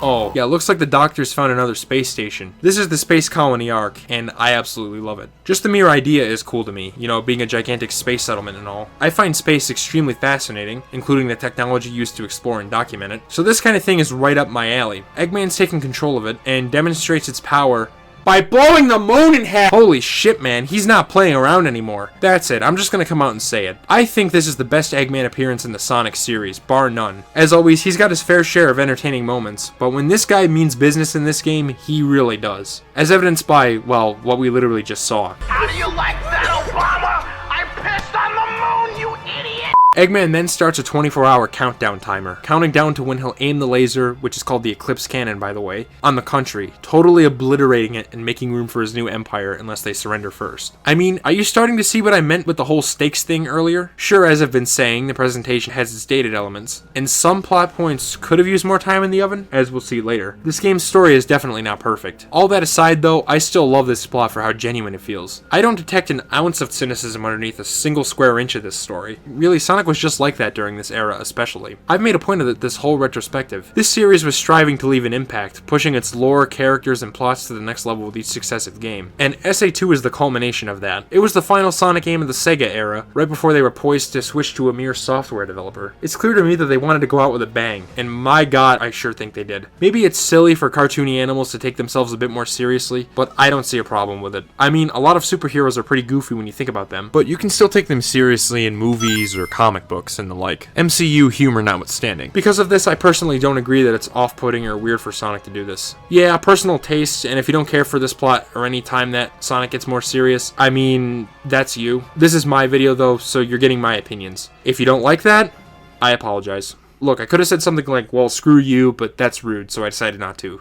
You're welcome? Nevertheless, after this plays out, Sonic, Tails, and Amy are absolutely stunned, utterly shocked at what just happened. I mean, they just witnessed the fucking moon get blown in half. Who the hell wouldn't be? They speculate about what could have given Eggman such immense energy, realizing that it must be, beyond a shadow of a doubt, the power of the Chaos Emeralds. It just makes too much sense. Eggman was looking for them so he could use them, just like he did in the previous game. It's here where Tails reveals that he has something that could help to stop the Eggman scheme. In the last game, he was awarded a Chaos Emerald for saving Station Square from Eggman's missile attack. Well, he shows Sonic and Amy that very emerald, assuring them that Eggman can't possibly get them all at the moment, since there's no way in hell he's gonna just give it up to him. It also forms the basis of a potential plan he's thinking of. Can I just say, I appreciate this game's commitment to continuity from the previous games, just like SA1. Well, yes, it brings in a lot of new plot elements and characters. I'd say it still very much feels like it belongs in the same series as all the previous entries. Granted, it may seem weird that I'm bringing this up for SA2, whereas I didn't say much about that in my SA1 video, even though that game also had quite a few moments that honored continuity with the previous ones. But I kind of forgot to mention it there, so let's move on. Before the characters can create a detailed plan though, they're cornered by Gun. They noticed Sonic and are still convinced that he somehow has something to do with this. As such, the trio flees, thus starting the stage of Mission Street. I must be honest, while this level does have some mildly annoying blindsides from fighter jets above, as well as some slow platforming that involves a lot of waiting, I quite enjoy it. For one, I love how it looks. It brings back the San Francisco aesthetics from City Escape, except setting the place at night. In addition, most of the level takes place on a Golden Gate Bridge lookalike, which I just find supremely cool. And throughout the stage, there's some of the most enjoyable combo opportunities in the whole game. This is the level where you unlock the hover ability, which is when Tails' stages truly open up. It also introduces a technique that I find very useful. When targeting enemies on the ground, the mech's slower turning can be a slight nuisance, due to the fact that the mech's bodies and legs move separately. If you hover in place though, it makes it easier to be precise with your aim, because you're able to multitask with turning and targeting more easily. So if you're confused as to the reason I'm jumping and hovering while chaining together combos in a lot of my footage, that's why. This stage takes advantage of this ability rather well, and features some neat set pieces that require using it effectively. A great introduction to the mechanic. Although one question many people have regarding this level is, why doesn't Tails just transform his Cyclone back into its plane form and fly out of the city instead? Well, I think Ruby of Blue put it best in his video on this game.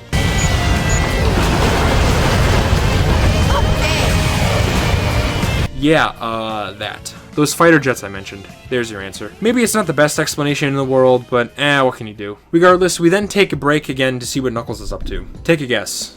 Yeah, gathering Master Emerald shards, this time underground. How do they keep ending up in whack-ass places like this anyway? Whatever. The Echidna's made his way into the depths of a haunted mine, thus beginning the level Aquatic Mine. Another stage that often gets criticized. Understandably so, to be honest, since it is a water level. Its corridors are also rather tight, which can sometimes conflict with the camera a bit. Speaking of which, that's also something I think was improved from SA1. In that game, the camera mostly worked fine, but could sometimes get caught on stage geometry or give a less than ideal angle. Here in SA2 though, I find that it works consistently well. Admittedly, it can get in the way if you need to backtrack for any reason, since it always wants to stay focused on the path forward, but if you play your cards right, you should never have to do that. For the most part, the camera does a pretty admirable job at giving you a solid view of the action for one of these old 3D platformers. But there are still those rare instances where it can get in the way. Aquatic Mine is one of those moments. I still find the stage to be well above playable, fun even, and I think its visual design is a fantastic complement to Pumpkin Hill. Also, it has an upgrade, the Air Necklace, that will become absolutely essential. Trust me, you'll thank me later. However, if you don't care for it, that's fair. In general, this game unfortunately has some rough edges due to its age. I'd argue it's way more polished than SA1 was by virtue of being its successor, but it still has some aspects that haven't aged as gracefully as they could have. For instance, I've noticed that holding the action button on a rail can cause Sonic or Shadow to do a somersault when they land after reaching the rail's end. It's another example of same button syndrome, and if it happens at the wrong time, it could even potentially kill you. Thankfully, you can counteract this by jumping. What you can't do that for, though, is the occasional enemy jump scare. I don't think it happens nearly as much as some may say, but every now and then, there may be an enemy that drops onto you or appears out of nowhere. For whatever reason, it seems most common in Tails' stages and gameplay segments, especially later on. I mentioned the fighter jets in Mission Street, which are a solid example of this, but other stages also have moments like this sometimes. It makes me think Tails' levels in particular aren't quite as fine-tuned as some of the other characters. Although on the topic of things I think could have been improved in the mech levels, I don't care much for these elevator rides. Most of the time they have some fun combo chaining to distract you, and you can even skip some of them with the right upgrades, but still, kind of a pacebreaker when starting a new file. That said, I still enjoy these stages despite these occasional moments. Just something I noticed and figured I might as well point out for fairness' sake. As Knuckles finds the emerald shards underground and makes his way to the surface again, Tails and Amy are talking to Sonic over a walkie-talkie. Having split up because of Gun's attempted arrest the previous night, Tails mentions how he isn't getting a signal from the other 6 Chaos Emeralds. As he said in the previous cutscene before Mission Street, the emeralds are like magnets, and so their energy fields attract to each other, but for whatever reason, the emerald he has isn't doing that, which he postulates is because Eggman brought them into outer space. A classic trope in the Sonic series at this point, although the first time it appeared in a 3D game in the series. Yeah, if you didn't notice last time, there was a notable lack of space travel in SA1. Honestly, I'm glad SA2 brings it back. It was always one of the coolest aspects of the Sonic series to me. As they discuss that, Knuckles' subplot finally converges with the A-plot as he emerges from a sewer system that was connected to the mines. Sure, maybe that's a little too convenient, but I'm not really bothered by it. Tails then mentions how he found transcripts from a conversation between Eggman and the President, and if they can get to his limo, they can find out Eggman's whereabouts. With this, the dynamic of the story begins to shift. Up until now, the heroes have been on the defensive, fleeing the military while hurriedly trying to figure out what's going on. But now they're figuring things out and starting to launch an offensive to retaliate against Eggman. The cool thing is, Tails is really proving himself capable after his character arc in SA1. He's basically leading the charge in this game, thinking up our heroes' plans and doing a lot of the scouting for their missions. Now that's character progression. He went from playing Sonic's second fiddle, to rising up and gaining confidence in himself, to now busting his friend out of prison and leading their mission to stop Eggman. It's good stuff. Tails then drives off in search of the President, and we play a kart level. It's really simple, just reach the end before the time runs out, so I really don't have anything to say about it. It's essentially a breather level, kind of like the Sky Chase subgame from SA1, just not quite as slow and tedious. Once Tails finds the President's limo, he is in a conversation with Dr. Eggman, who is attempting to negotiate with the man. He doubles down on what he wants, demanding that the President surrender within the next 24 hours without any attempts at resistance, or else he'll aim the laser on the country and blast it to pieces. So yes, with the Ark's power, Eggman is in complete control of the situation, holding the country hostage under threat of obliteration. However, just before he can do that... No way! What the? Yeah, Sonic's not gonna let that happen. He jumps into the limo, reassuring the President that he has the situation under control. Tails grabs a data disk containing information about where Eggman is transmitting from, that of course being the Ark. Leaving as quickly as they arrived, the characters get directions to Eggman's pyramid base from Knuckles, who had witnessed him entering it way earlier in the story. It's all coming together now. The heroes are primed and ready to begin their counter-operation against the Doctor. Tails once again leads the charge, thus beginning one of my favorite mech stages in the game, Hidden Base. This level's awesome. Awesome platforming that takes advantage of your hover ability, awesome visuals, awesome music, music, awesome combat, the works. I can do without this one potential blindside right here, and these stone doors are a slight pace halter, but other than that, I love playing this level every time I come back to it. It just plays into the strengths of the gameplay style so damn well, with a whole bunch of enemies and dynamite packs lined up for you to pull off large combos, and an overall really smooth flow. Also, when you destroy those dynamite packs, they cause these huge platforms to fall down with a gratifying sound effect that makes it sound like you did massive structural damage. Because you did. Additionally, the music and visuals are, like I said, something I downright love. The song has an almost sinister undertone to it, fitting for us breaking into Eggman's territory. Its synths also kind of imitate the sound of a desert cicada, which reflects the extremely hot climate of a desert, and their slight pitch bend gives this sense of being in an expansive space like, I don't know, a desert? Okay.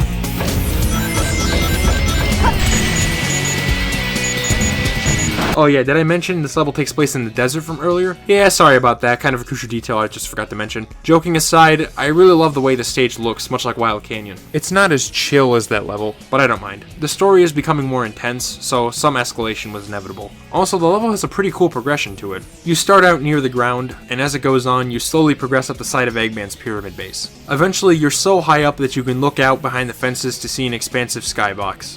Well, in my imagination. It's pretty much a 2D image like any other one of these old-ass games, but, you know, it gets the point across. I also love the gorgeous, bright blue skies, as well as Eggman's smiling face that's all over the level. A bit weird how no one thought to look here for his base, since that's a little obvious, but seeing these statues with his face is really funny. All in all, this is a gorgeous level. Honestly, this is just a gorgeous game in general. That shouldn't come as a surprise for you to hear. I've been tossing in some praise for this game's visuals here and there throughout this video. Admittedly, while you can clearly tell this game came out in 2001, out of all the games that came out that year, I think it's held up the best visually. Klonoa 2 and Jak and Daxter, both on PS2, certainly come close, but their interlaced resolutions give SA2 the edge in my opinion. Oh yeah, cat's out of the bag, this game yet again supports progressive scan, just like its predecessor did. On Dreamcast, that's again through VGA, which makes for a super sharp image. If you have one of those old CRT computer monitors lying around as well, which I actually did, you can even play it on that, and man, it looks almost unnaturally clean, given how much time I played it on a consumer-grade TV with composite video. And yes, I did dig out this old monitor from my childhood computer just to play SA2 on it. Thanks for not asking. Anyway, with the Dreamcast VGA, you can use the OSSC to sharpen it up even more. Yep, no emulators used here. This footage is from real hardware, baby. And I mean, just look at it. Look at them sharp, sexy pixels. It's a pleasure for the eyes. Similarly, the GameCube version of the game, titled Sonic Adventure 2 Battle, also runs at 480p, which I captured using a GCHD Mark II off an authentic GameCube, just like I did for SADX last time around. Oh yeah, and no deflicker active and progressive mode this time, so the image is as sharp as it can be as well. Albeit, not as much as VGA. Also, best of all, this game now targets 60 FPS, even on the Dreamcast version. Granted, it does suffer from occasional slowdowns during intense moments, but they're rare and last at most a second. However, if we're talking resolutions and frame rates, then the HD version is the best. It's what I've been using for most of my footage in this video, after all. It's in full high definition and widescreen as well. Therefore, you don't need any expensive upscaling equipment to make it look good by default.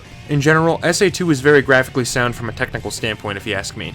In fact, it's often the game I test out new capture setups with, because of its smooth 60 FPS frame rate and visuals that demonstrate the console's capabilities decently well, especially the Dreamcast. Also, sorry for the technobabble nonsense, I just like talking about this stuff because it's interesting. Anyway, that's not all. In terms of the actual art direction, I think this game absolutely soars. As I was saying before that bit of absolute technical nonsense, I think this game is the best looking release from 2001, all things considered. Its models and textures are certainly indicative of the time period, but the game makes up for that with appealing art design. I've already gone into the early 2000s energy and personality the visuals have in places like City Escape, because it's one of my favorite things about it. This game takes from extreme sports culture that was popular in the San Francisco Bay Area at the time. It's such a cool next step for Sonic, who was always trying to tap into stuff like skateboarding culture or what have you. I also love how every level isn't a series of blocks you jump on, but platforms designed to look like they're just regular objects. Again, it gives the game an incredible amount of personality, as if the creative settings didn't already. Ghostly mountains, pyramid bases, everything about the Space Colony arc, and I mean goddamn everything. The San Francisco stuff, all of it. Sure, we've seen some of these aesthetics in the Sonic series before, but the way SA2 incorporates them is original, engaging, and beautiful in my opinion. Big the Cat also makes cameos in the stages quite frequently, and even in some cutscenes if you mash the A button at the correct time. This is a really funny background detail, and is a much better way to integrate Big in the game than what SA1 did. I think we can all agree on that. I'll tell you, I like Big the Cat until you force me to play as him, at least when we're solely talking about the adventure games. In addition, the use of color is very appealing, the textures are shockingly high resolution 2000 for their era, and the models are way less chunky than those of SA1. If there is one thing I have to criticize about the graphics though, it's definitely the pop-in. The draw distance is improved from SA1, but you can often still see objects blatantly popping in as you get close to them. Like that game, however, I really only noticed this when watching my footage back to edit these videos, and not so much while actually playing the game, so take that as you will. All around, I think SA2 is a sizable visual improvement over the first game in pretty much every way imaginable. With that said though, let's get back to the game. After busting their way through Eggman's defenses, the characters can make their way to the depths of the Doctor's Pyramid base, so they can hopefully find a way to get into space and enact the final phase of their plan. Sonic rushes in, thus beginning the stage Pyramid Cave. A detail I really like here is how there's no cutscene between this level and Hidden Base. It's like Tails already cleared the way, no more words needed, let's just allow Sonic to go right ahead.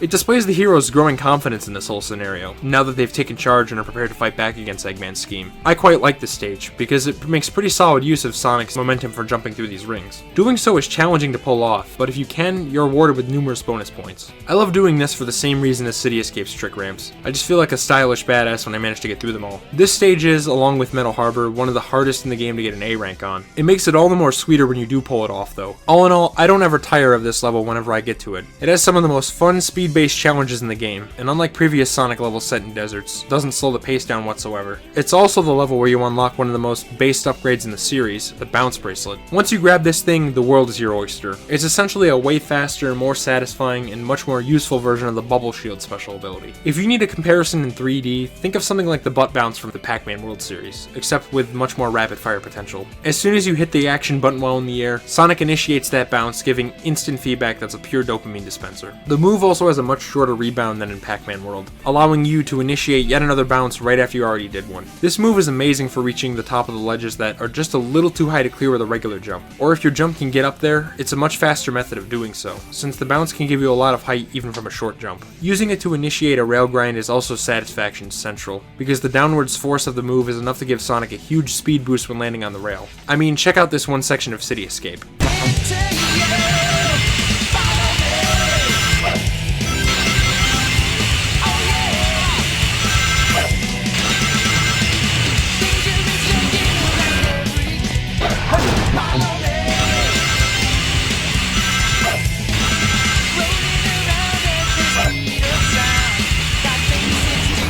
See what I mean? With the upgrade, you can absolutely dominate rail grinding sections. It's for this reason I came to prefer playing this game in its NG Plus mode rather than from a new file during the production of this video. It makes the campaign even better paced than it already was. That's not to say it's easy to pull this off though, since landing on a rail is precise and requires good positioning and timing. So yeah, while there's a learning curve, much like well, pretty much everything else in this game, and the series for that matter, mastering it makes your runs of these stages all the more satisfying. The only thing I take issue with then is the dreaded same button syndrome that keeps coming up every now and then. It can especially get in the way when doing a lightspeed dash, where you could end up doing a bounce when pressing the B button on a trail of rings. This can range from a mild inconvenience when the ring trail is above solid ground, to a potentially kinda dumb way to die when it's placed over a pit. It doesn't happen to me often because I've more or less gotten to grips with the lightspeed dash's timing across my many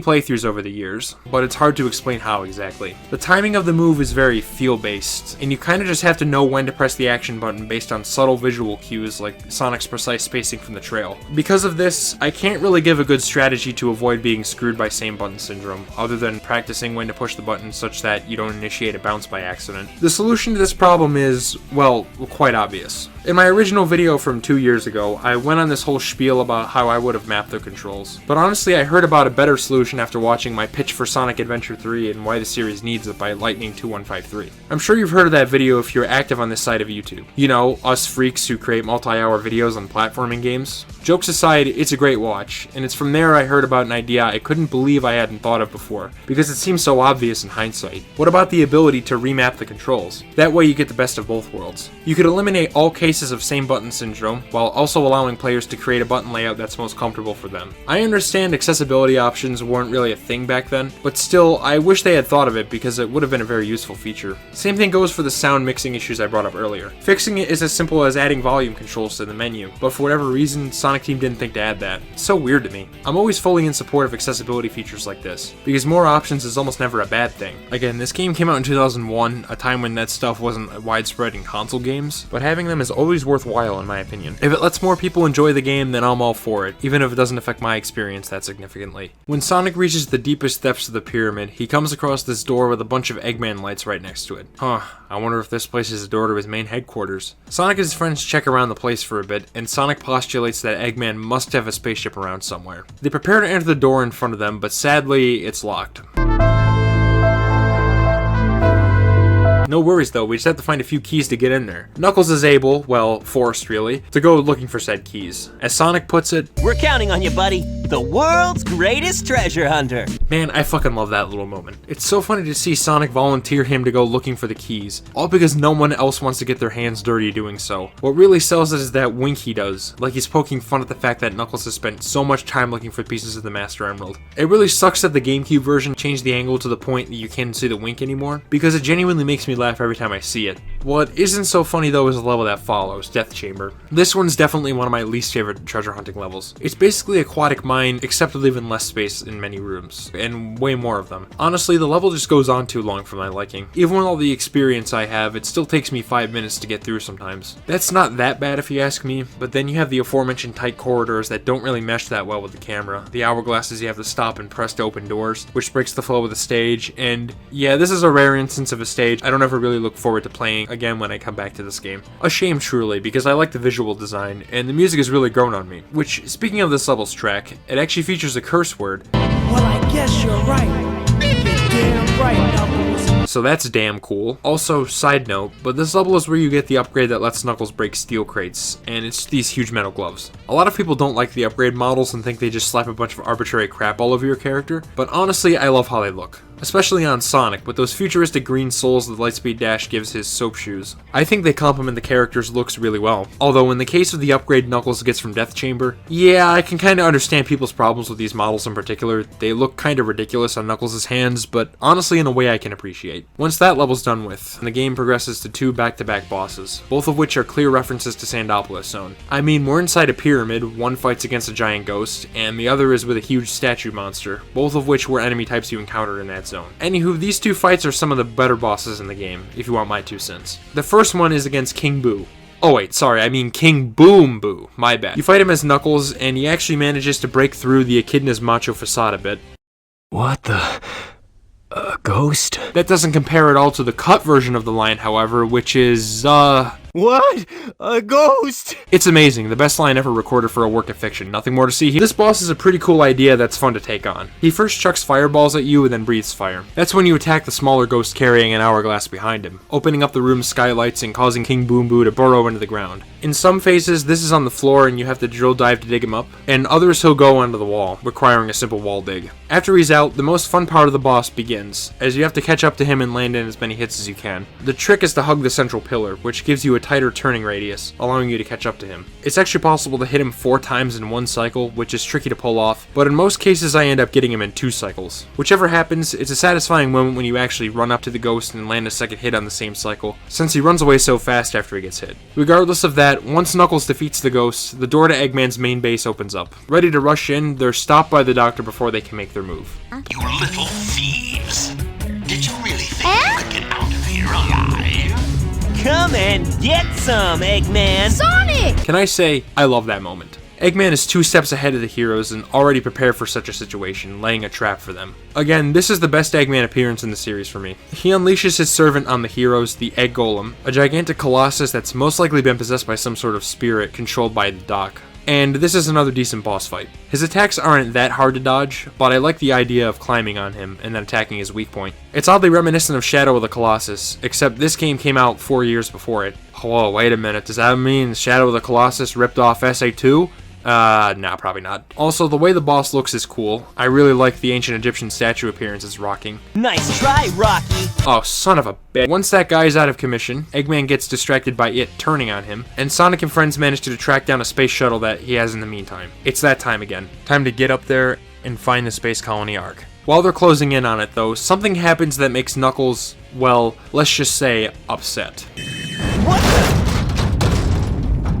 Is everyone alright? We should be landing soon. The hatch doors are Don't open. sweat it, Knuckles. The only thing in the cargo bay are those What do you Master mean, Emeralds. don't sweat it? Right? Land the Knock shuttle it and off, let me Knuckles. out. We're gonna crash this thing if you keep that up. Oh no! Don't touch that lever!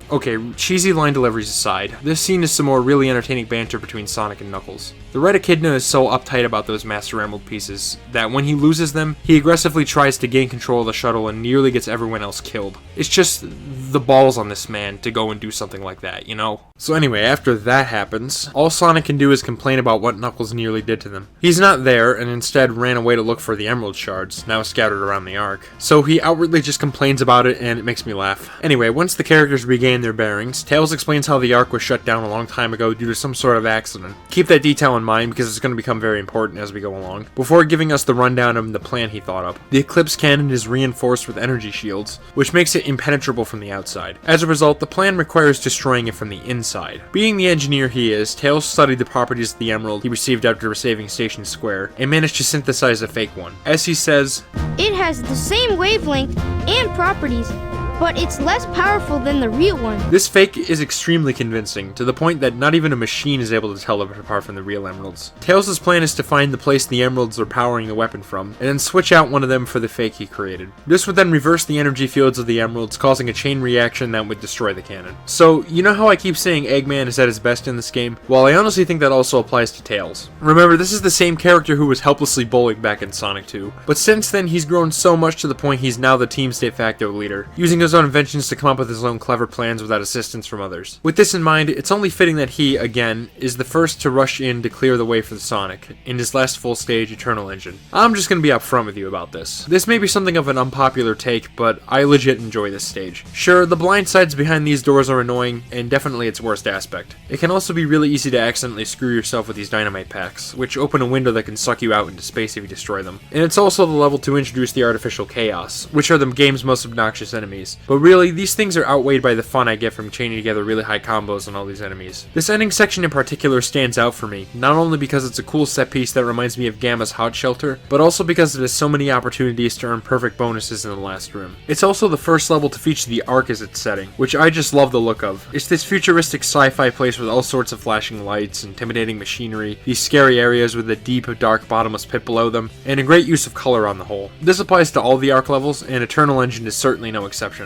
I don't really know what else to say about this one. Lots of people hate this level, which I get, but I honestly totally disagree. This is definitely my least favorite proper Tails stage because of all the issues I brought up, but they aren't enough for the stage to be frustrating or anything like that for me. Sonic then makes his way into the Eclipse Cannon's control room with the fake Chaos Emerald, all ready to switch it out for a real one under Tails' instructions. Before he can do this though, this happens. Tails, tell Sonic to meet you back at the research facility. Sonic! Amy is... I didn't get that, Tails.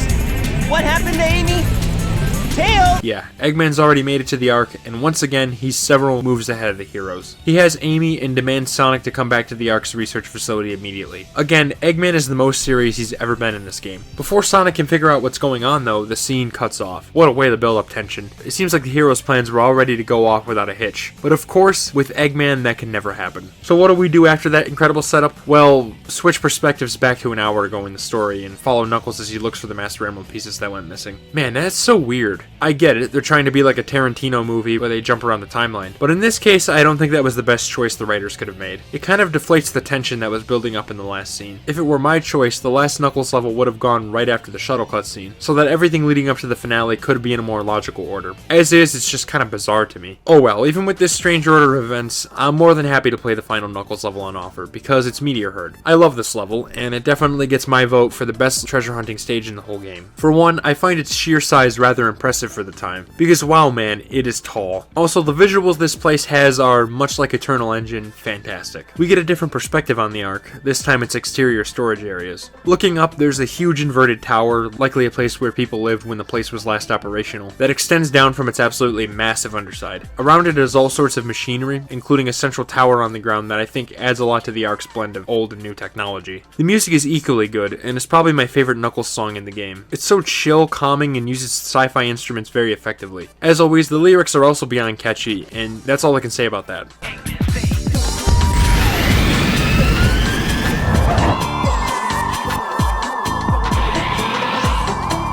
Most importantly though, the stage also plays really well, and it's always a blast for me to come back to. It's one of the bigger stages, like I said, but like Pumpkin Hill, it has identifiable sections that are easy to navigate, for me at least. Even though it's also really large, it provides a quick and painless method to get from one end to another vertically. Upwards, there's the usual rockets that these two games frequently use, while downwards, well, I think this clip speaks for itself.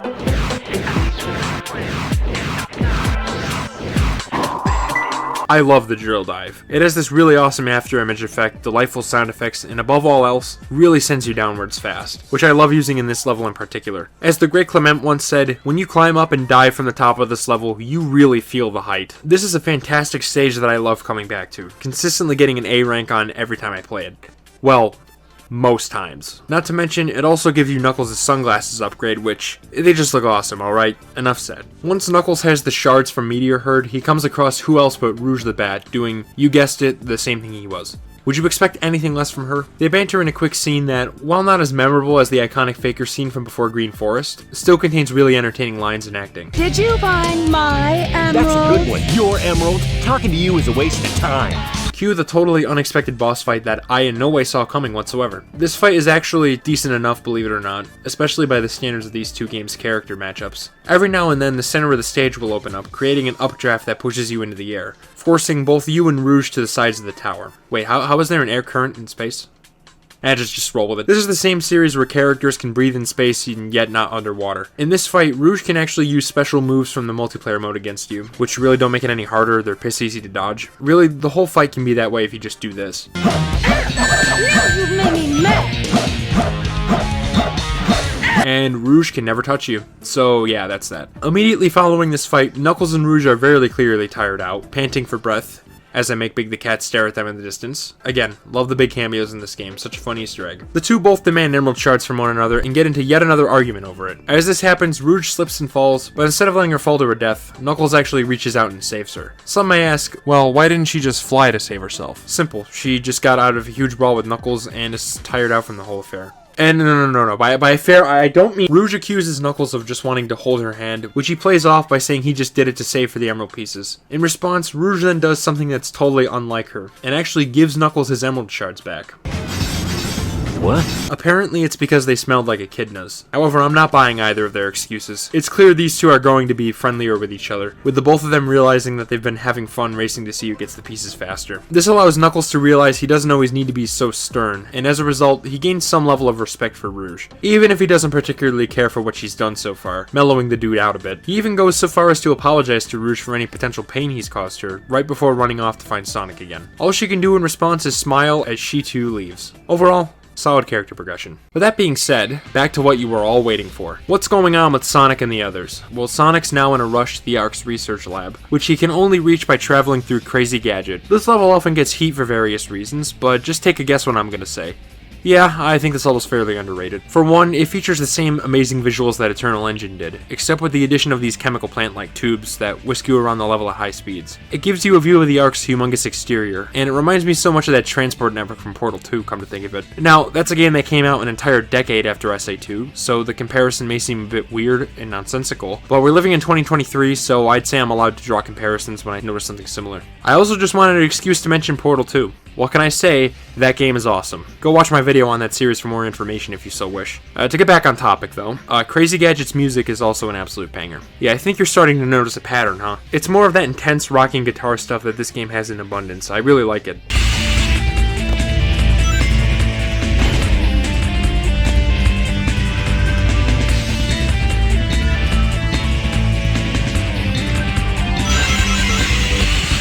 Funny tidbit about this stage too. There were a whole lot of green X symbols on these small boxes on Dreamcast, which were changed to red because of, and I'm not kidding, the Microsoft Xbox, which came out between the two versions releases in 2001. That's just funny to me. Although it does make me imagine how cool an OG Xbox port of this game could have been. And I don't mean the Xbox using that scrapped Dreamcast compatibility. I mean a real native version of the game on there, complete with updated visuals and potentially anamorphic widescreen. I don't know, I just like imagining what if scenarios like that. Moving on. This level also introduces a pretty cool mechanic. That that being the gravity. Yes, a 3D platformer with gravity mechanics, and a whole 6 years before Super Mario Galaxy. Well, actually, SA1 had a similar thing in Lost World, but that wasn't the whole focus of that stage, so yeah. Here in SA2, the idea is much more fleshed out and adds some neat variation to the stage. What helps is that it doesn't screw with your controls at all, just like Death Egg Act 2, so controlling Sonic isn't hampered by it, I feel. Unfortunately, these switches are affected by same button syndrome, and trying to flip them without stopping to position yourself is likely to result in an accidental somersault, and potentially death. The last section can be particularly troublesome in this respect, since you have to flip multiple switches one after another, although if you take it slow it shouldn't be too bad. It's here where we get the final upgrade for Sonic, which, like Knuckles, lets him break metal crates. Which, by the way, Tails also gets that upgrade in Eternal Engine, so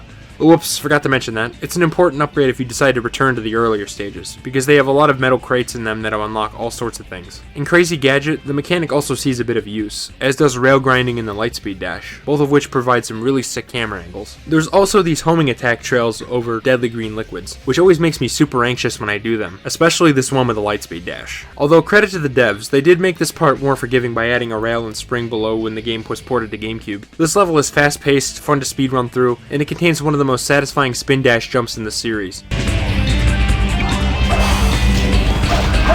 Trust me, I made that look easy, but it's surprisingly tricky to pull off. It's what makes it so satisfying when you actually manage to do it, especially because it skips this lower section with a bunch of springs. Also, I love the urgency this stage has. Sonic has mere minutes to reach the lab, and all throughout the level, Eggman can be heard taunting him, threatening Amy's life while he's at it. What are you doing, Sonic? There's no time for games. Again, this Mad Doctor means business in this game. He's not fucking around. He will kill Amy if Sonic doesn't get there to save her in time. Not only is the world at stake from Eggman holding it hostage and threatening to conquer it, but now it's getting personal too. Like Green Forest, it lights a fire under your ass narratively and makes you want to get through the level as fast as you can. Also, can I just say, I absolutely love this quote right here at the start of the final room. Well done, Sonic, but you'll never leave this room alive. Ha-ha! The way he says it is just so inherently entertaining to me. His delivery, the tone of the voice he says it in, it's perfect. And when Sonic gets into the Ark's lab, we're treated to one of the game's most iconic scenes. As with City Escape, you can go on YouTube and find entire videos praising it. It opens on a suspenseful note. Tails and Eggman are at a standoff in their mechs, and Eggman is holding Amy at gunpoint. Yeah, he wasn't kidding when he said he would do the job if Sonic didn't get here quickly enough. Everyone in the room is awaiting his arrival, and when he does get there, it's simple and yet effective in further establishing this cutscene's atmosphere. You could cut the tension with a knife. Eggman tells Sonic to come forward with the Chaos Emerald, but little does he know, the one that Sonic has is Tails' fake from earlier. Tails, noticing this, nods his head, basically saying, "Don't deviate from the plan, it's going to work." Sonic then gives a really cheeky look that I adore, knowing he's about to completely ruin Eggman's plans. He steps up to the capsule and... Whoa! You thought you could trick me with that fake emerald, didn't you? So, how did you know it wasn't the real one? Tails! Because you just told me, Fox Boy. Absolute peak. It seemed like Eggman wasn't aware of the fact that we had a fake emerald, but when Sonic steps up, he traps him and reveals he apparently actually did know. Tails, confused, essentially confirms to him that the emerald was indeed fake, which is when Eggman flips the script on him, and in one short, simple, savage line, he reveals that he was only saying that to get Tails to admit the emerald was fake. And now, Sonic's trapped in a space capsule and at the Doctor's mercy, all because Tails fell for Eggman's trick. Just like that, in a 1-2 punch, the hero's plan is completely crumbled.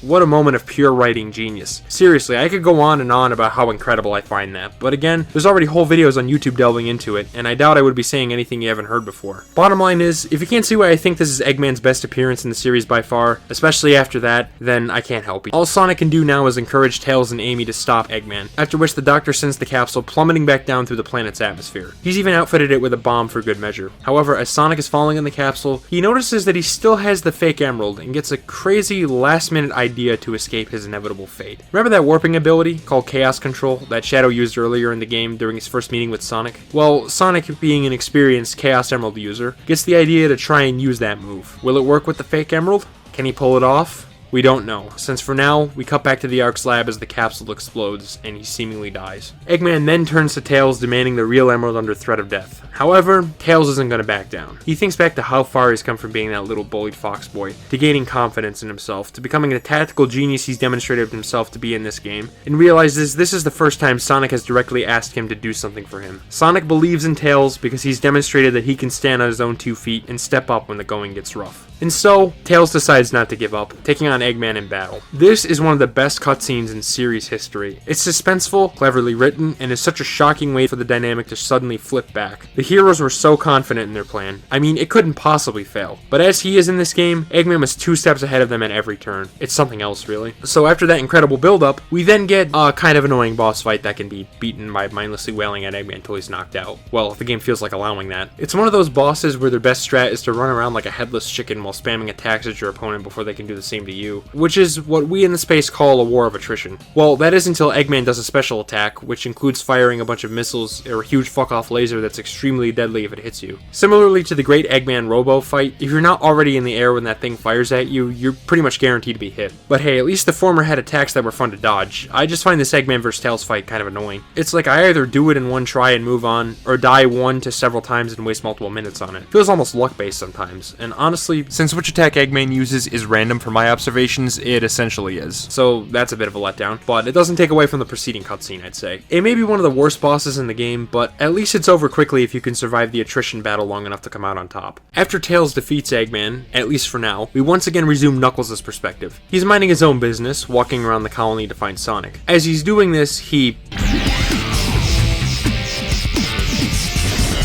well, alright then. Seems like Sonic's idea to use Chaos Control to escape the capsule worked. Now, this plot point is yet another that gets criticized, and honestly, I get it. Even me, as a certified SI2 nut, can admit that it's maybe, I don't want to say contrived or forced, just maybe a little too perfect. It's sort of like Gun mistaking Shadow for Sonic, despite the two not really looking alike at a surface level, or the heroes finding a space shuttle in Eggman's pyramid, when something we'll later see he has makes that redundant. Honestly though, it doesn't ruin my immersion or break the plot or whatever. As this series has shown, Sonic is an experienced Chaos Emerald user, gems that can quite literally transform one's thoughts into power. In his final moments, concentrating all his thoughts and energy on warping to safety, I don't have a hard time accepting that he would be able to do that. He's even tired out after using it, with Knuckles having to help him get on his feet to regain his energy. Now, how was he able to do that with a fake emerald that's way less powerful than the real one? I'm not totally sure. That definitely could have been explained better. Unfortunately, that's just kind of how some plot points in this game are. They aren't as explained as well as they probably should have been. Regardless, the Eclipse Cannon is mere moments away from firing, ready to annihilate the president's country, but Sonic isn't having it. Running off, he plans to go all in and destroy the cannon himself, thus beginning the final stage of the hero story, the aptly named Final Rush. Honestly, this may just be my favorite speed stage in the whole game. I just think it's a really epic and exciting finale for this part of the game. It once again taps into that green forest and crazy gadget feel, where you can feel how much Sonic is hurrying through this place. However, for once, he's not on the defensive, and is instead the one rushing in to get the job done. What really sells it is the visuals. It's similar to Meteor Herd, except way more intense, because below you is a gigantic pit with a view of the planet from above. A fall here will result in certain death, with Sonic burning up in an atmospheric fireball as he re-enters. So that's the main challenge of the stage: do not fall. I also, again, love the art design of the colony, with these massive inverted towers that are connected to its incomprehensibly large body. These things are so large, in fact, that even descending for what seems like a mile or so barely separates you from the Ark's surface. Sonic frequently weaves in and out of these towers, and finds himself running along large pieces of mechanical debris floating all over the place. Even though they do float, though, I don't find that distracting, because,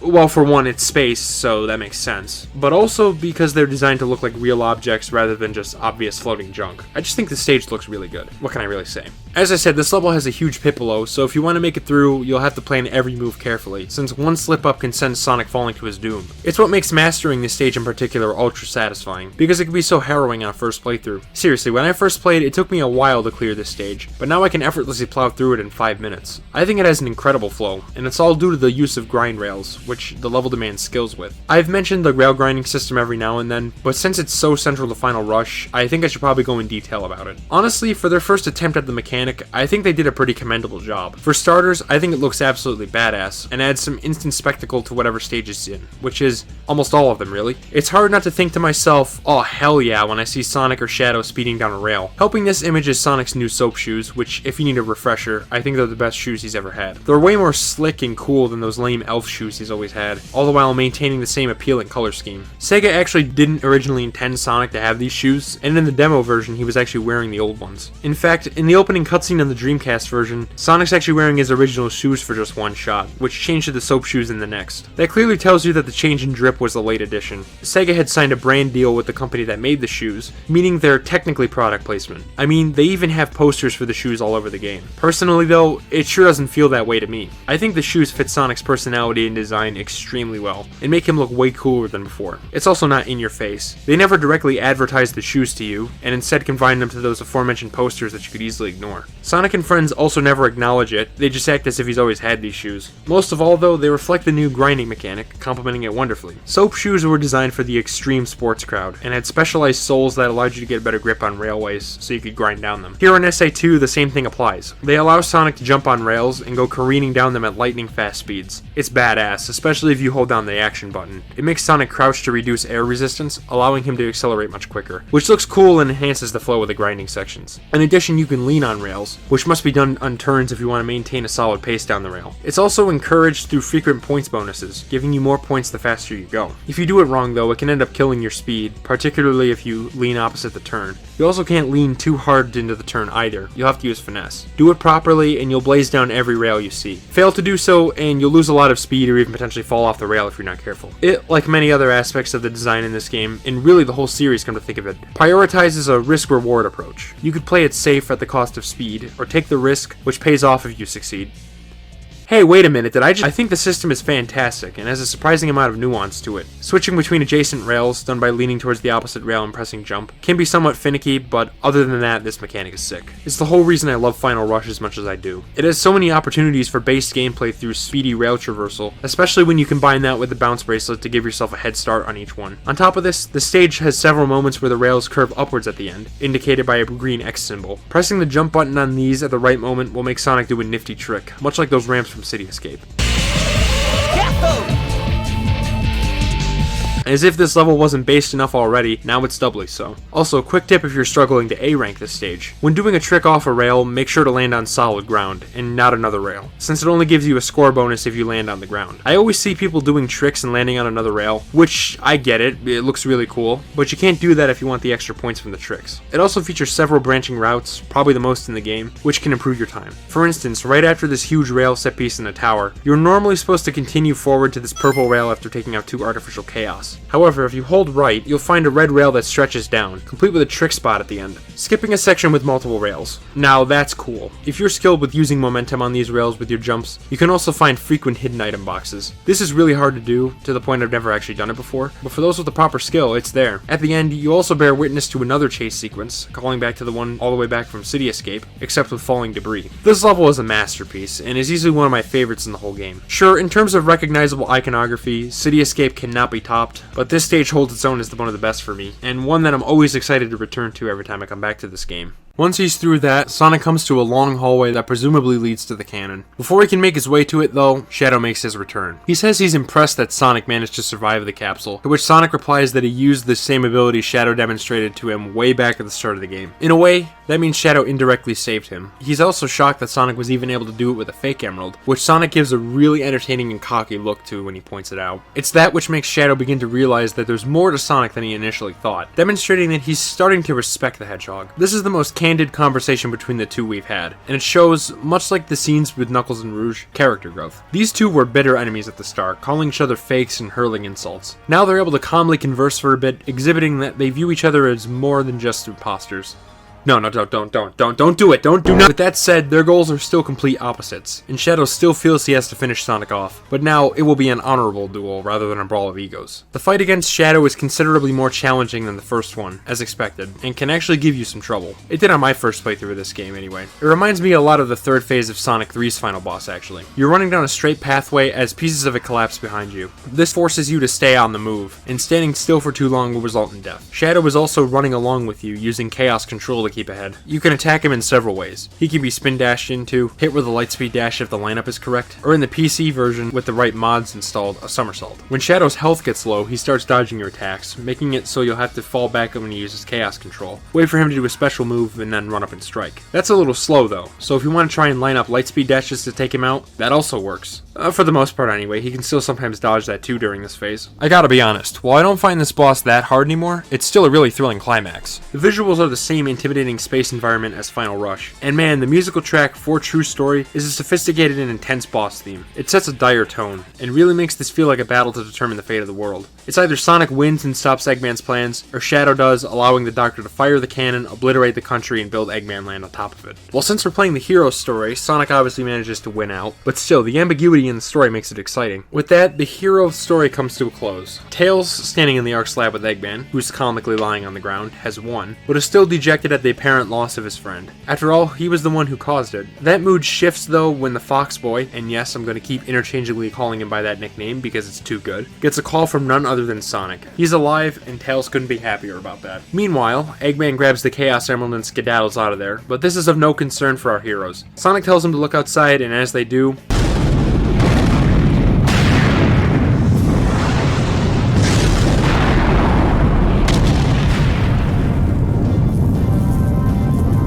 the day is saved. The heroes have won, and we're left with a cool shot of Sonic grinning at the camera, giving a thumbs up. Which, by the way, is an Empire Strikes Back reference. Taking some more of that Star Wars influence, eh, Sonic? Who cares? It's awesome! By now, you may think I've already staked my claim on this game, because holy hell, I have been yapping for well over an hour now. But trust me, we're nowhere close to done. There's still so much more I want to talk about with this game. What can I say? It's one of my favorites of all time. I thought the old video didn't go into nearly enough detail about it, so now's my chance to get it right. I'm leaving no stone unturned. Once the credits finish, we're given a trailer for the other side of the story, the dark scenario, where you get to play as the bad guys. I love this introductory video, by the way. They edited it like a trailer for an action movie, complete with a deep-voiced dramatic narrator. When all of the keys have been collected, world conquest will be at hand. Sonic Adventure 2, The Dark Side Story. Long live the Eggman Empire.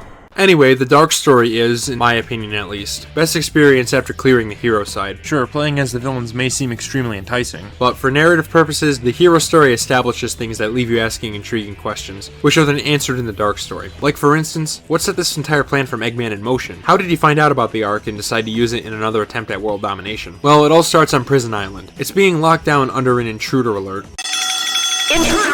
No, not like that. It's Eggman, who's breaking into the underground prison in search of some research his grandfather was working on after reading about it in his diary. Whatever that research was, it prompted the military to lock it up out of fear, confining it to the deepest and most heavily guarded sectors of the facility. Clearly, it's serious business, since the Doctor is using his mech, the Egg Walker, to bust in and cause havoc. Thus begins Iron Gate, and yes, the dark story is already letting you play as Eggman. It's a solid introduction to his levels, playing very similarly to Prison Lane, except instead of ascending on the elevators, you're descending deeper into the base. Nice bit of parallelism there. And not to mention, I love how those elevators look. They're just like the ones from Half-Life, taking heavy inspiration from Akira. If you want the hover upgrade, you're able to skip these ones, which always feels really scary to do, but thank goodness you can, because as I said earlier, these elevators break the pace of this otherwise fast and fun stage. Also, I like all the item boxes you can find if you keep your eyes out. Making his way to the core of the prison, Eggman uses the security clearance he now has from the supplies that were included with his grandfather's diary. He walks into the room of the secret weapon and enters the password he found, Maria. Keep that password in mind. It may seem inconsequential, but trust me, that's anything but. I know I've been saying that about a couple things, but seriously. A capsule opens up, revealing what the research was. It's Shadow the Hedgehog, who tells Eggman he'll help him with whatever he wishes, as thanks for releasing him. Well, if you ignore the translation that makes it sound like Shadow's a genie or something, but anyway. Shadow was often written off as nothing but an edgelord who's just trying way too hard to appease teenage boys, but honestly, at least here in SA2, I don't see it that way. I think Shadow is one of the most interesting and sophisticated characters in the whole story. Even though he was an artificial life form created by Eggman's grandfather, he's one of the most complex and layered characters, and has motivations that lead to a lot of interesting questions. After Eggman wakes him up here, he fights a guard robot called the Hotshot, which, let's be real, is just the Bigfoot 2, sheer ease of defeat and all. Yeah, again, the bosses in this game are kind of all over the place. Generally better than SA1's, but often still nothing crazy by any means. Eggman's impressed though, and asks Shadow what he meant by granting his wish. Shadow simply tells him to get the Chaos Emeralds and meet him at the Space Colony Ark, leaving him without any further elaboration. Eggman reacts appropriately really, just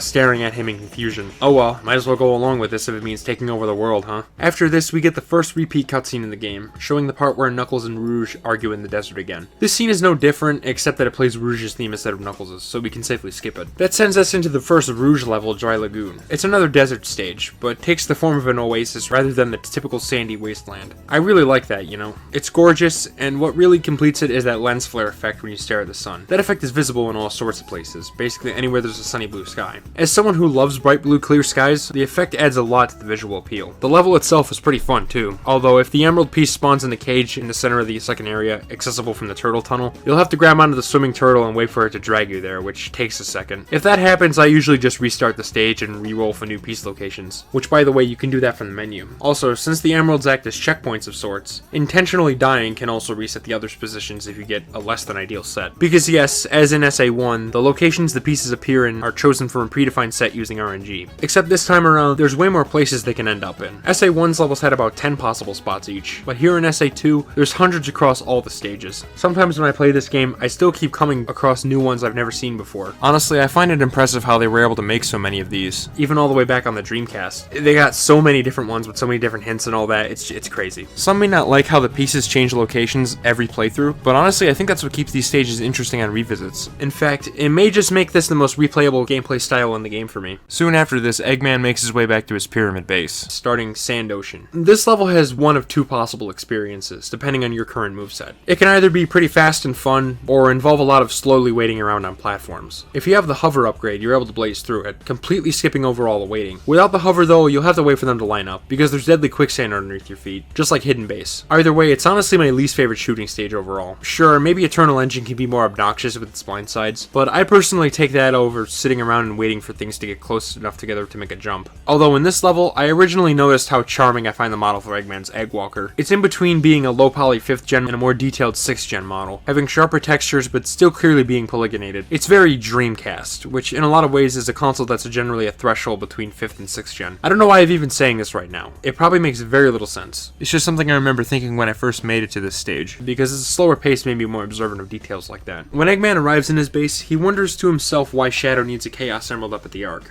With the Chaos Emerald in the Space Colony Ark. I've got to find out just what's going on up there. I don't know why, but that moment of dialogue makes me laugh. Eggman's tone of voice and the way he says the last sentence, along with his movements, just come together in a perfect storm. He starts watching the news, and as he does that, he scratches his ass. I like to believe the person who did the mocap for him actually had an itch on his ass, and so scratched it anyway. It's like Sonic beaning Knuckles on that back of the head in the scene right before Final Rush. Little bits like that give these cutscenes even more charm. Anyway, Eggman sees a news report, in which Shadow is seen stealing a Chaos Emerald from the bank. We've now officially caught up with the start of the hero's story chronologically. Shadow is misidentified as Sonic, but as we already know, Sounds more like the work of Shadow. Yeah, thanks Eggman. I brought this particular plot point up a couple times now, and people do not seem to buy it. I mean, Sonic and Shadow look nothing alike. How can people and even the authorities get it this wrong? Well, I have a feeling this plot point is carried over from earlier in development, when Shadow was actually intended to look way more like Sonic. You know, back when he was called Terios. When his design changed, the game was already way too far along to completely rewrite it, leaving us with the story we have today. I'm really glad Shadow's appearance did change, because his final design is way more elegant and subtle. He stands out from Sonic while still having enough in common with him to be his dark reflection. I also don't care for his early design having only one eye, which is off-putting for me, so glad that was changed. As for how it affects the plot, yeah, I'll admit it's a bit silly that such highly trained professionals aren't able to tell the difference, but for the purposes of this story, I'm not really bothered too much. Especially because the next cutscene is where they really start to tap into Shadow's character, shedding a bit of light on what his motives are. Maria! What? Shadow, I beg of you, please, Maria! do it for me. For all the people on that planet. Sayonara, Shadow the Hedgehog. I still remember what I promised you. For the people of this planet, I promise you. Revenge! Yeah, this goes much deeper than we thought. Shadow apparently has some history with the Ark. It's there where he's friends with a girl named Maria. Aha, that's the name from the password Eggman entered back on Prison Island. Eggman's grandfather couldn't have picked that for no reason. It's clear that Maria has some sort of connection to the Doctor that's not totally clear yet. Well, as evidenced by Shadow's flashbacks, it's clear that something happened on the Ark. This is no doubt connected to the accident that Tails said the place was shut down after way earlier. Something left Maria critically injured and prompted her to send Shadow away in the same capsule device that Eggman used to nearly kill Sonic. What exactly happened to her? We don't know yet. However, given the fact that Shadow has some amount of trauma from the event and vows revenge on humanity, I think it's safe to say that things ended pretty badly for Maria. So far, this side of the story has been decently intriguing, but this is where things really start to ramp up. Thus beginning Radical Highway, probably the game's second most iconic stage. A cool detail that you may immediately notice, as pointed out by Zoomzyke in his video on this level, is the color scheme. Radical Highway reuses assets from Mission Street, something that doesn't bother me, by the way, because I like the aesthetic anyway. But to stay on topic, it's a level taking place on a red bridge with a black night sky above, matching the colors of Shadow's quills. City Escape, meanwhile, featured triumphant blue skies, and guess what color the character you're playing that level as is? This is the kind of attention to detail that I really like. It's a subtle thing, and hell, I never even noticed it until I was told about it in that video. But now that I know, man, is that a cool little detail. I think it explains a lot about why I've always found these levels perfectly fitting for the introduction of each character. The stage itself is also really fun. I mean, you get to grind down the Golden Gate Bridge. How is that not cool? It also has, much like Final Rush, quite a few alternate paths and hidden items just waiting to be discovered, as well as shortcuts that cut time off your run. Oh yeah, and there's this moment.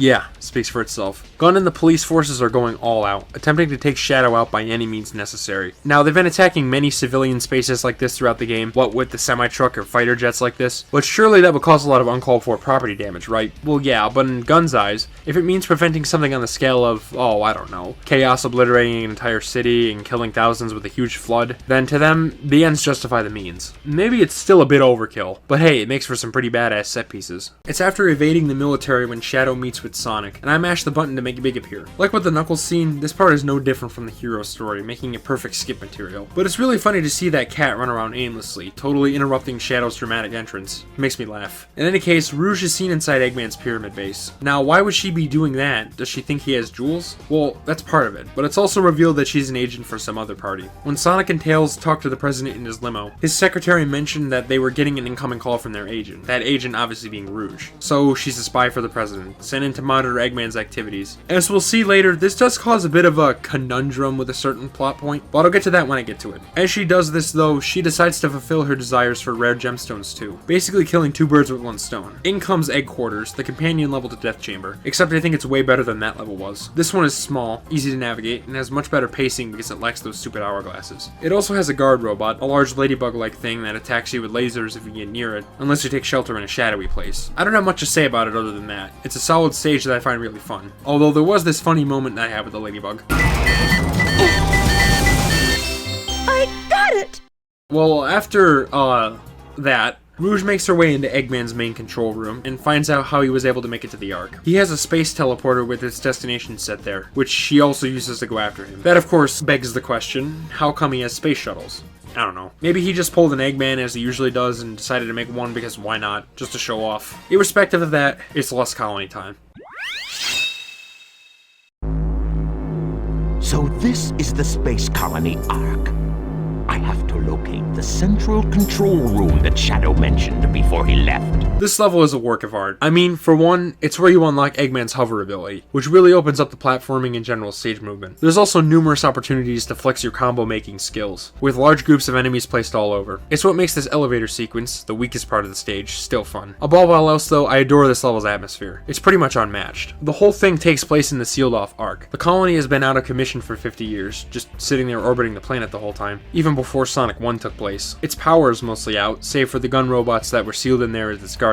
This hints that Gun was the last group to leave the colony, which, based on what we've seen with Maria, that's pretty damning for them. This stage is dark, only being illuminated by Eggman's flashlight, and also briefly when you destroy enemies. It gives me an air of mystery and intrigue, as well as feelings of isolation and abandonment. I can say the same thing about the music, which is one of my favorites from the game. It has this profound sense of loneliness from its slower tempo and clever constructive instrumental parts, which gradually come in as the song goes on. Yo! Yo!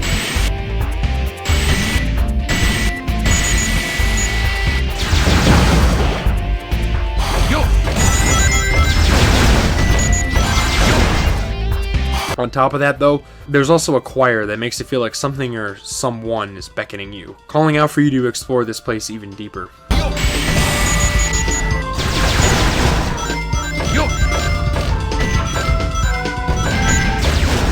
It's like it's asking you to figure out what happened here on the colony. What incident took place to leave it in this state? What happened to Maria, exactly? And what does Gunn have to do with this? All very interesting questions that are left ambiguous for the time being. Once Eggman makes it through to the Ark's control room, he finally reunites with Shadow, and it's here where we get an idea of how the colony operated when it was in use. In addition to being a standard colony, the first of its kind, the Ark also had a top-secret research facility. Inside that, some of the world's brightest minds, including Eggman's grandfather, Professor Gerald Robotnik, man, it feels good to finally be able to say that name out loud, were working on weapons of mass destruction. One of them, the Eclipse Cannon, was designed to be powerful enough to destroy an entire planet. Destroying an entire planet? Oh, foreshadowing. Activating the cannon requires a lot of energy, provided by none other than the Chaos Emeralds. And once all 7 are inserted, Eggman would essentially have control over the entire world, being able to dominate it under a threat of destruction. So that's why he wanted the emeralds so badly. On board with the plan, Eggman prepares to go searching for the other emeralds, but before he can... Do you really think it will be that easy? Yeah, Rouge appears. Unsurprising, since their conversation involved Chaos Emeralds after all, but anyway. She comes with a proposal for...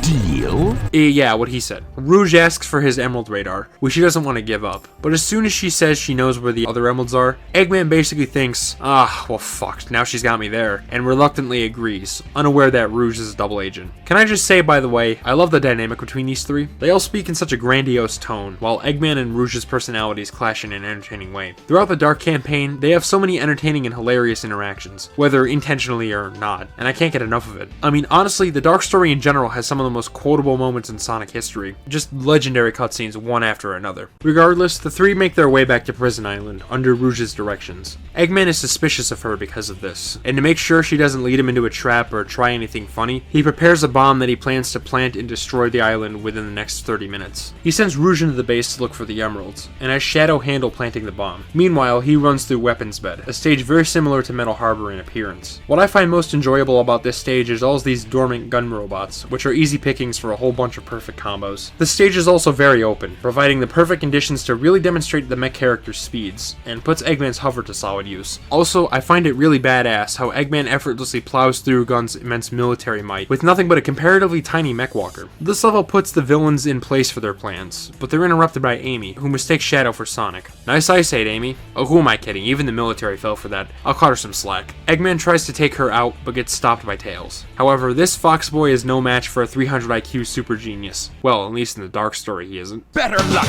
next time, Fox Boy. Meanwhile, Rouge rushes into the island's vault. With Eggman unexpectedly delayed by Tails, he has Rouge set a 15-minute timer, but 5 minutes should be plenty. Here I go. ah boy, Security Hall, a treasure hunting stage with a time limit. A lot of people hate it.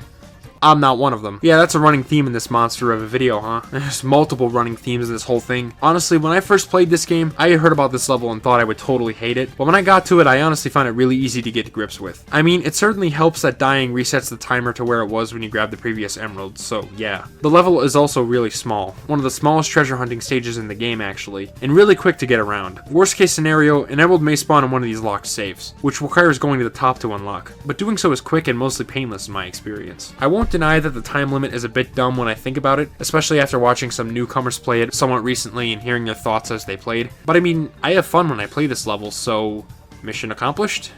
Maybe? Whatever. Rouge fights the Bigfoot 3 flying version this time, called the Flying Dog, and it's one of the more creative bosses, all because of Rouge's mechanics that force a different approach. Also, for some unknown reason, my own name pops into my head sometimes when I fight this boss. Don't ask me why that is, I couldn't tell you. It's like I have some fucking trauma here or something.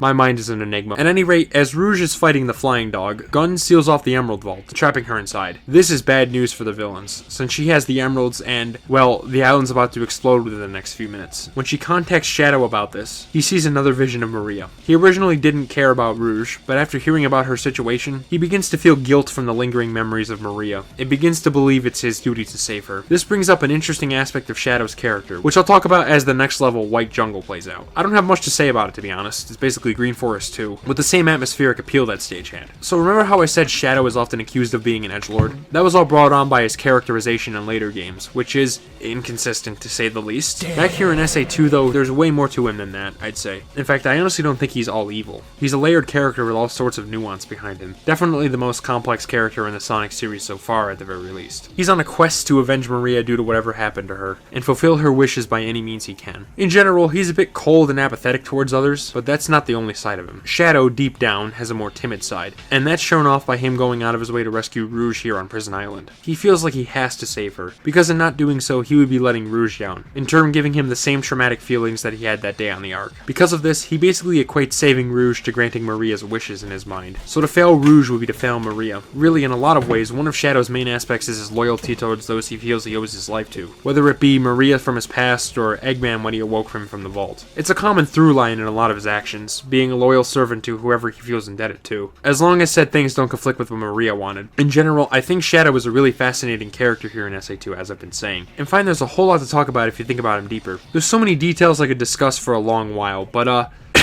we should probably keep things moving. Shadow manages to save Rouge in the nick of time, using the Chaos Control to both enter the vault and teleport her out of there. Back on the Ark, he remembers a conversation with Maria, which again shows his softer side. He wonders why he was created, and says that he'll find out the answers someday, hoping to travel down to the planet. Rouge then comes in and snaps him out of it, to which he lies and says the only reason he saved her was for the emeralds. As I said though, that's not the whole story, is it?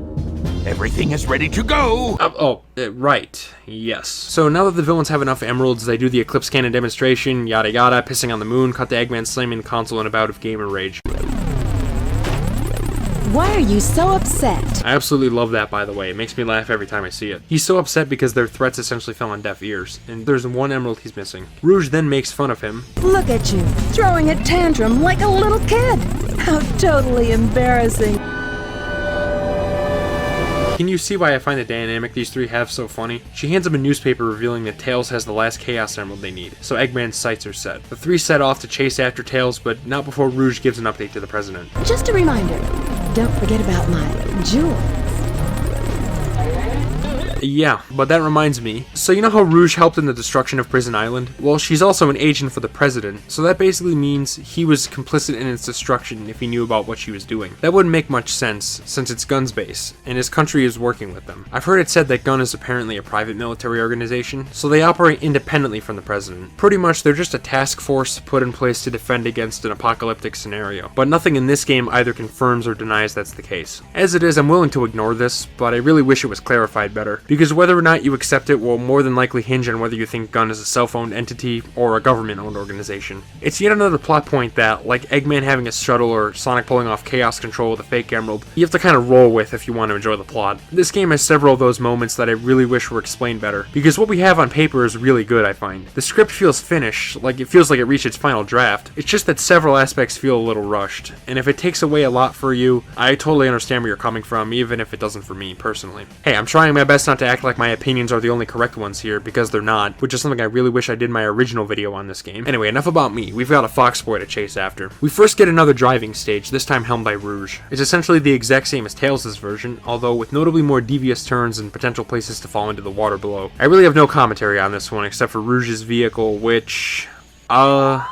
Back to Shadow's point of view. This time for Skyrail, his shortest stage. Rouge informs him about Tails, who's nearby this place he's in, which is around the same area as Pumpkin Hill. You ready? But for Shadow this time? I've always had mixed feelings on this stage compared to the others. I don't dislike it or find it boring, but I think it's one of the, I guess, less interesting stages. It has some solid rail grinding and the homing attack chains are blast to execute quickly, and there's also some decent exploration and multiple paths and stuff, but these propeller things kind of break the flow whenever you encounter them, because you have to repeatedly homing attack them to ascend. That's better than Death Chamber's hourglass doors, but not by that much. Oh well, at least the music's pretty good.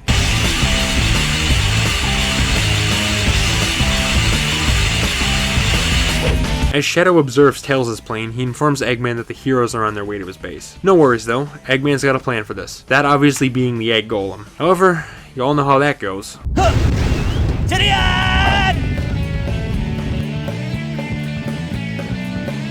Eggman gets pissed at the Golem for failing to defeat Sonic, to which it responds by turning on him and trying to kill him. Oh man, no need to be so rude. The two face off in a fight, which is a little harder than the Sonic version, but not by terribly much. What I do remember from this fight is that the sound effect of the Golem's weak spots being revealed was taken from the same stock library that Team Fortress 2 would go on to use.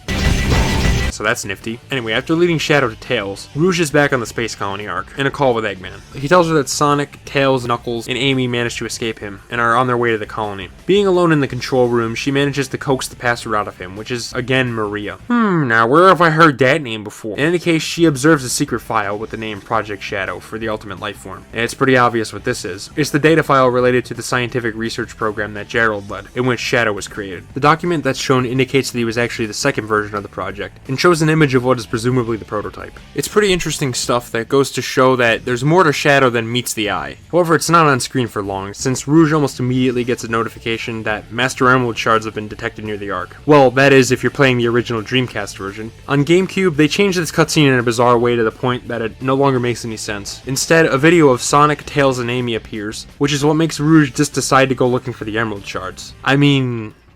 huh? Why would they make this change when it was fine to begin with? It's so weird. Although, that does remind me. Much like its predecessor, SA2 was originally released for the Sega Dreamcast, and soon after ported to the Nintendo Gamecube under the name Sonic Adventure 2 Battle. Like I said, however long ago. Unlike SADX, which outwardly and blatantly changed how the game looked. SA2B is generally a more faithful version of the Dreamcast original, likely because it probably entered development soon after the original version was completed, if not before then. With that said, the port still has its fair share of visual downgrades. For one, the lighting is a lot more flat, and there's a lot of shadows missing all over the place. Additionally, several things are now too dark, including the characters themselves. The cutscenes were hit the hardest though, with all sorts of problems that weren't originally there. Layering issues, broken effects, simplified lighting, bizarre changes that made no sense, like the part with the Rouge cutscene, and so on. They also updated the character models, and while they look pretty good, they aren't always used in cutscenes for whatever reason, which can get jarring. Oh yeah, and the sound mixing that already had problems on Dreamcast is made way worse. I still can't believe that Sonic would destroy the military buildings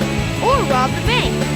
I still can't believe that Sonic would destroy the military buildings or rob the bank. If you'd like to see a more detailed video on this, then I'd recommend the one by Speeps Highway. Their channel actually has a whole bunch of interesting content about the Sonic Adventure games, but the one on SA2 Battles cutscenes is perhaps the most notable, because it's fascinating just how many things were changed for the worse or otherwise broken in the porting process. Where the GameCube version succeeds then is in its gameplay updates, which for me make the game more enjoyable. For one, the general controls feel smoother to me on the GameCube controller because of its more comfortable form factor and better analog stick. On Dreamcast, the game is more than playable, but the stick is a bit too stiff for my tastes, and I find it can be tricky to run in a straight line without slightly bobbing to the left and right because of the lack of notches, which could sometimes happen in Adventure 1 also. If you ask me, these games feel like they were made for the GameCube controller, which is weird because they originally weren't. On top of that, this port decreases the delay between the mech lock-ons from 12 frames to 8 frames, which doesn't sound like a lot, but trust me, it makes a difference, and the stages are even more satisfying now. And they even added an exclamation point to the hunting levels to help locate buried collectibles. Both of these are really positive changes that I feel are more than welcome, particularly the latter one. Not to mention, the GameCube version also loads a lot quicker than the Dreamcast version. Because, again, chocolate chip cookie! Which, as I said last time, is always an improvement. Overall, while the Dreamcast version is definitely the nicer looking of the two, with better lighting and graphics in general, the GameCube version is my preferred one of the two because of the improvements it makes in the gameplay department. Although I'd say both the Dreamcast and GameCube versions are fine choices for playing the game today, especially if you really like that nostalgic 4x3 appearance they have, although the GameCube version removed big stage cameos.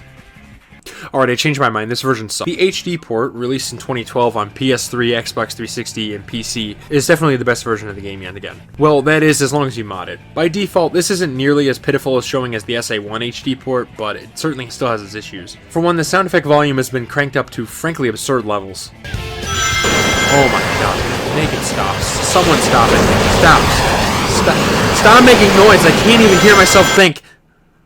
Thank you. This version is in widescreen at the very least, but it's also not consistent. Sometimes it switches back to 4x3 for cutscenes with pre-rendered digital effects. I understand the reason behind this, it would look wrong otherwise, but it's still distracting. However, the worst thing about this version is how it screwed up the controls. By default, the analog input is way too oversensitive, which makes precise movements damn near impossible. I mean, just look at me try and fail to get on these rails in City Escape, something I can do effortlessly on all other versions, because Sonic gets nudged really far to the side at the slightest touch of a direction it feels like. I also hate hate the changes they made to the HUD, notably the ring in the top left corner, which I think looks cheap and lacks a lot of the personality of the original. Nitpick, I know, but still. It was for these reasons I originally considered this the worst version of the game, because it's pretty diabolical in comparison to the others if you ask me. Clearly rushed out just to make a quick buck, much like the SA1 PC port from a year prior. Thankfully, that's where the talent of Sonic modders comes in yet again. I've praised their work for this whole retrospective, and it's all because they put so much love and care into their craft and have produced incredible things. Sadly, there's no Dreamcast conversion mod like SA1, but the mods you can install are enough to turn the PC version from the worst one to easily the best. Well, in my opinion at least.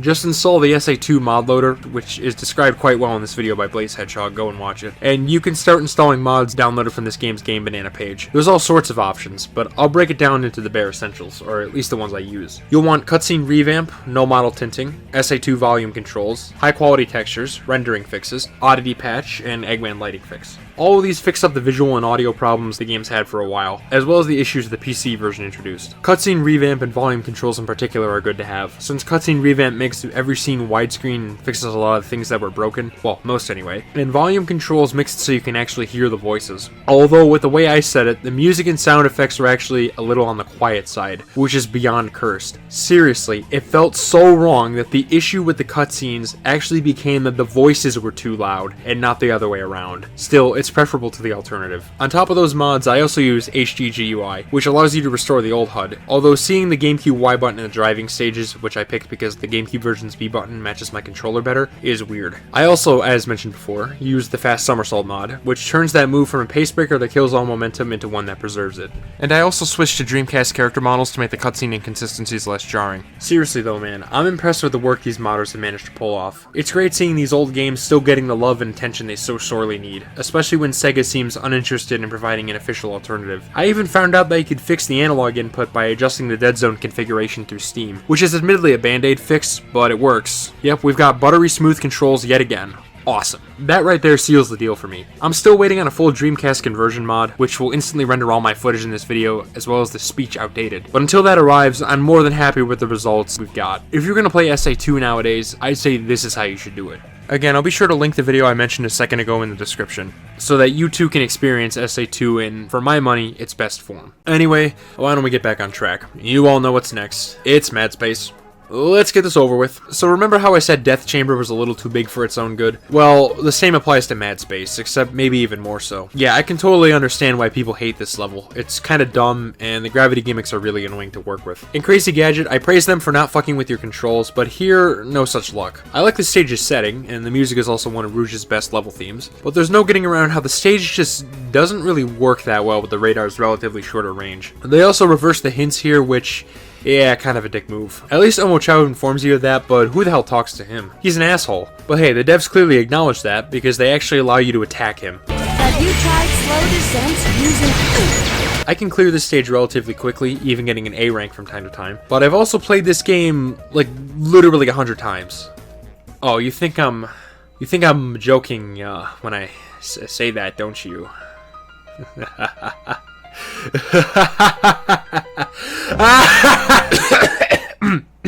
Anyways, that reminds me too, the ranking system. I have a lot to say about that particular aspect. I've been mentioning it every now and then, and honestly, I think it's one of this game's greatest feats. It's probably the reason I come back to it so often. So I've been praising the series' emphasis on skill mastery through replayability. It's consistently given its games near infinite replay value, because they were so fun to come back to over and over again, getting better each time. However, there really wasn't any incentive beyond the intrinsic value you got from it. Hell, not even a clear time that displays after the credits, which is so strange in retrospect. That's where the addition of the ranking system in this game comes in. The end of level score tally that was nowhere to be seen in SA1 is back, and this time you're graded on a scale from E to A based on what your score is. If you ask me, this is an effective extrinsic reward which complements the intrinsic satisfaction that naturally comes with gaining mastery over the game's mechanics and levels. There is nothing that makes me want to play these stages again more than seeing anything else but that letter A appear at the end of the stage. It is, for me at the very least, an effective motivator to play well, and there's nothing more satisfying than seeing your practice pay off as that beautiful pink A rank appears, complete with an extremely impactful sound effect.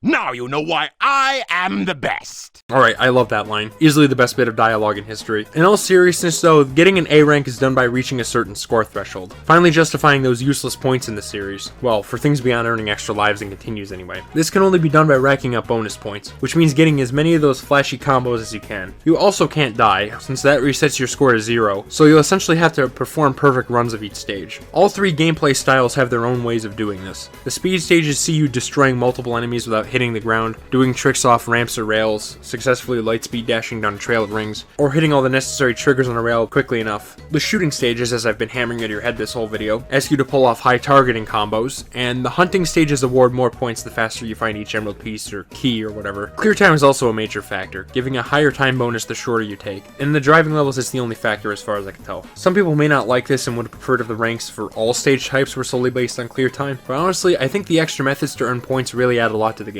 It's satisfying seeing all those combo indicators appear on screen, especially after pulling off the strict timing for a trick ramp or the lightspeed dash. It makes my 100,000-year-old monkey brain feel good. So honestly, I'm all for the bonus points approach, even if clear time is technically simpler. It makes overall more sense for Sonic, you know. Also, the hunting stages have a particularly negative reputation in relation to the ranking system, and it's all because the old hints decreasing your rank thing. However, this is only partially true. Using the hints doesn't automatically subtract from the grade at the end of the stage, but rather decreases the combo level you get upon finding the next emerald piece by 1 tier. So yes, while there is a penalty to using them, doing so won't immediately decrease your rank. For example, I regularly use a whole bunch on levels like Death Chamber or Mad Space, and yet I've still gotten A ranks on them. Egg Quarters is a particularly lenient case, since I consistently use 1 hit on the first 2 keys, and sometimes up to 3 on the last one, and yet I still A rank the stage. So there you go. It's not so much the amount of hints you use on a piece that determines what rank you'll get, but rather how quickly you find the pieces. What's kind of weird to me is that I often hear new players make this point most often. I mean, I totally understand if intermediate or even expert players, particularly those going for 100%, made this criticism, since they'll actually care about what rank they get. To be honest though, I don't really give a damn. I just know that I enjoy A ranking hunting stages and all the other stages, so that's all that matters to me. Our lives are way too short to waste so much energy getting mad at people for disagreeing with you on something as trivial as a goddamn video game, so I'd much rather spend that time talking about what I like and enjoy. People can dislike the hunting stages all they want, more power to them. I think they're fantastic and really fun to A rank. Let's just move on. A ranking stages is not easy. It's going to take a lot of time, practice, and effort to reach the point where you can get them consistently. This game is not particularly beginner friendly, to say the least, much like the rest of the Sonic series. It's not impossible to see why some people have a hard time enjoying some aspects of it, because the game certainly has its flaws. No game is perfect after all, and in some ways it seems to actively prioritize players who play more than once, and not so much newcomers. However, if you put the time in to push past that barrier to entry, I find that the ranking system is an incredible addition to the series that finally fully justifies its more arcadey design philosophy, providing an incentive to overcome the learning curve the game has. And hell, I enjoyed this game immensely on my first playthrough anyways, because I think its level design and gameplay are intrinsically satisfying on their own. It's the A ranks then that push it to the next level. An A rank run is a blast and produces some seriously based AF gameplay if you can pull it off. The system keeps me in the gameplay loop and makes me want to come back over and over again. I'd also say it highlights this game's design strengths even more, taking all the things that made the series so great and then refining them and bringing them to their absolute max potential. This game is Sonic to me. It's what I think of when the series comes to mind. It's the one I've played the most by far. It's the one I remember beat for beat because I just adore it that much. And the ranking system and the high skill ceiling it introduces is a huge part of that.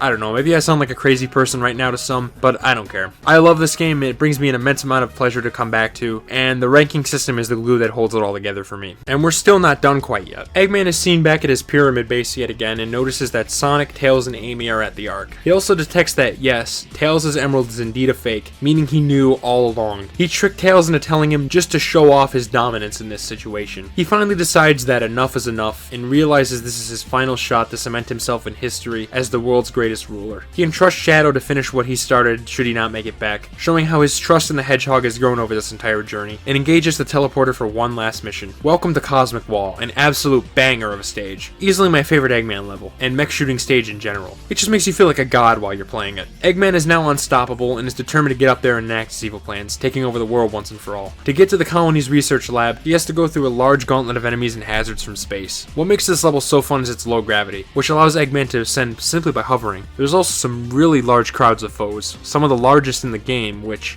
Need I even say it? Sure, there's these automated segments where you have to wait on a tram of sorts, and it can also go on for 7 to 8 minutes, but I well and truly don't care about either. The tram segments don't last too long, and are full of a bunch of satisfying targeting challenges. The level also certainly doesn't feel as long as it is, because I'm consistently engaged and having fun all the way through. It even ends with yet another chase sequence that calls back to City Escape, as well as this really cool part where Eggman slowly falls through the air like a badass. All in all, an absolute masterpiece of a stage. And it even leads to the greatest cutscene of all time, so yeah. It also has awesome visuals, especially when you climb up the Ark's towers, and another incredible music track.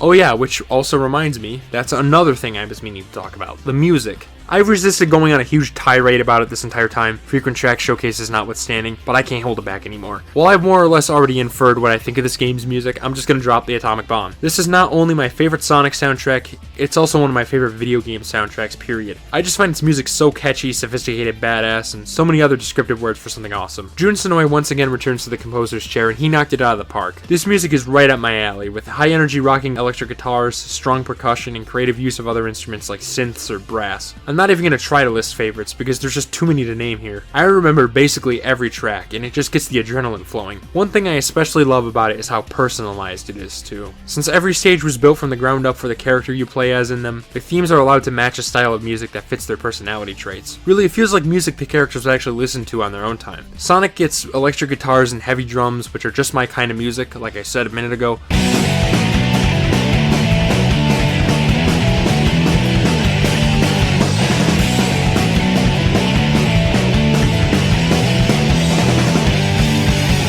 Tails features similar stuff but with a more synthesized feel, really emphasizing his nature as an inventor.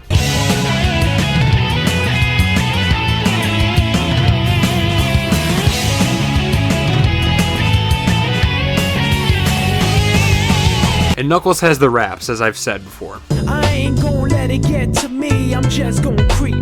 Down in Pumpkin Hill, I got to find my lost piece. I know that it's here, I can sense it in my feet. The great emerald's power allows me to feel. The villains also have the same thing going on, with Shadow featuring a techno edge to call attention to his artificial life form status.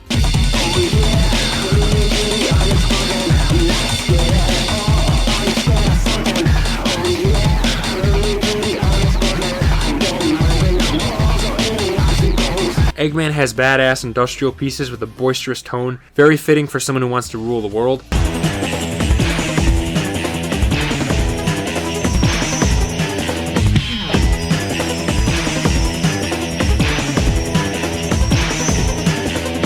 And Rouge has lovely jazz pieces that put me at ease from their woodwinds and brass.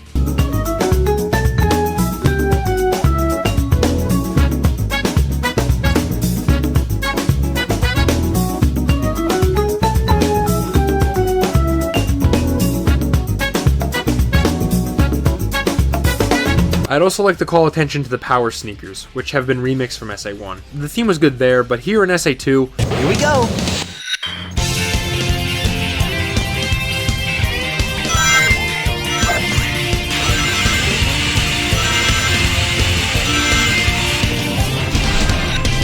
Yeah, enough said. Additionally, the new event music that plays during cutscenes is a good addition, since it prevents the repetition of hearing the character themes over and over, which SA1 did. It gives this game a greater production value, as if almost everything else didn't already, and a few of the songs are actually surprisingly memorable. I especially like the track Strategy, which has a very outer space-like feel that I quite like.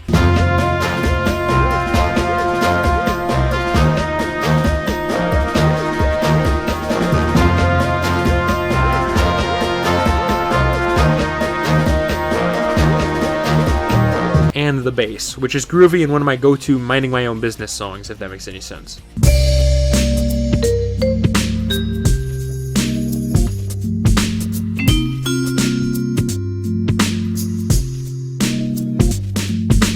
Also, the opening cutscene theme for the hero story is bright, optimistic, and I love it.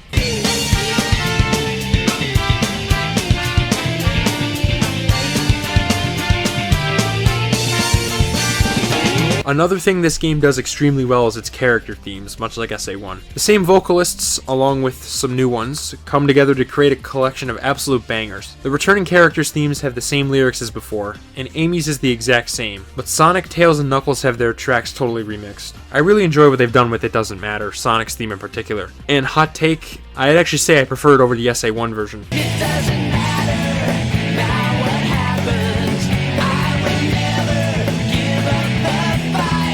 The themes for the Dark Story characters, though, are probably my preferred ones. Shadow's Throw It All Away is probably my least favorite of the three, although I still like it. You have to face it again and again. And again and again. Rouge's theme, Fly in the Freedom, is a joy to listen to with its excellent vocals and catchy instrumentals, perfectly capturing the jazz style Rouge has. In fact, this song is so good that it got used in Elevator Source, that custom Gary's Mod game mode you probably haven't heard of. Based music choice, by the way.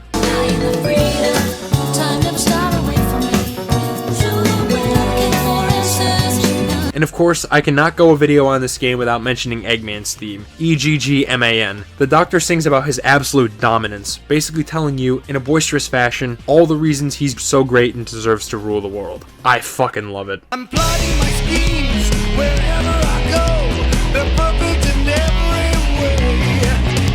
Overall, what more is there to say about this game's soundtrack? This is a masterpiece of a soundtrack for a masterpiece of a game, and I can't get enough of it. I've spent hours of my life listening to it, both inside and outside the game, because I just love it that much. Alright, enough with the topic shifting, the Dark Story is almost done. Although all that music talk is a perfect segue to the scene that follows the second Eggman vs. Tails fight, because there's an interesting version difference and one of the few changes the GameCube version made for the better in terms of cutscenes.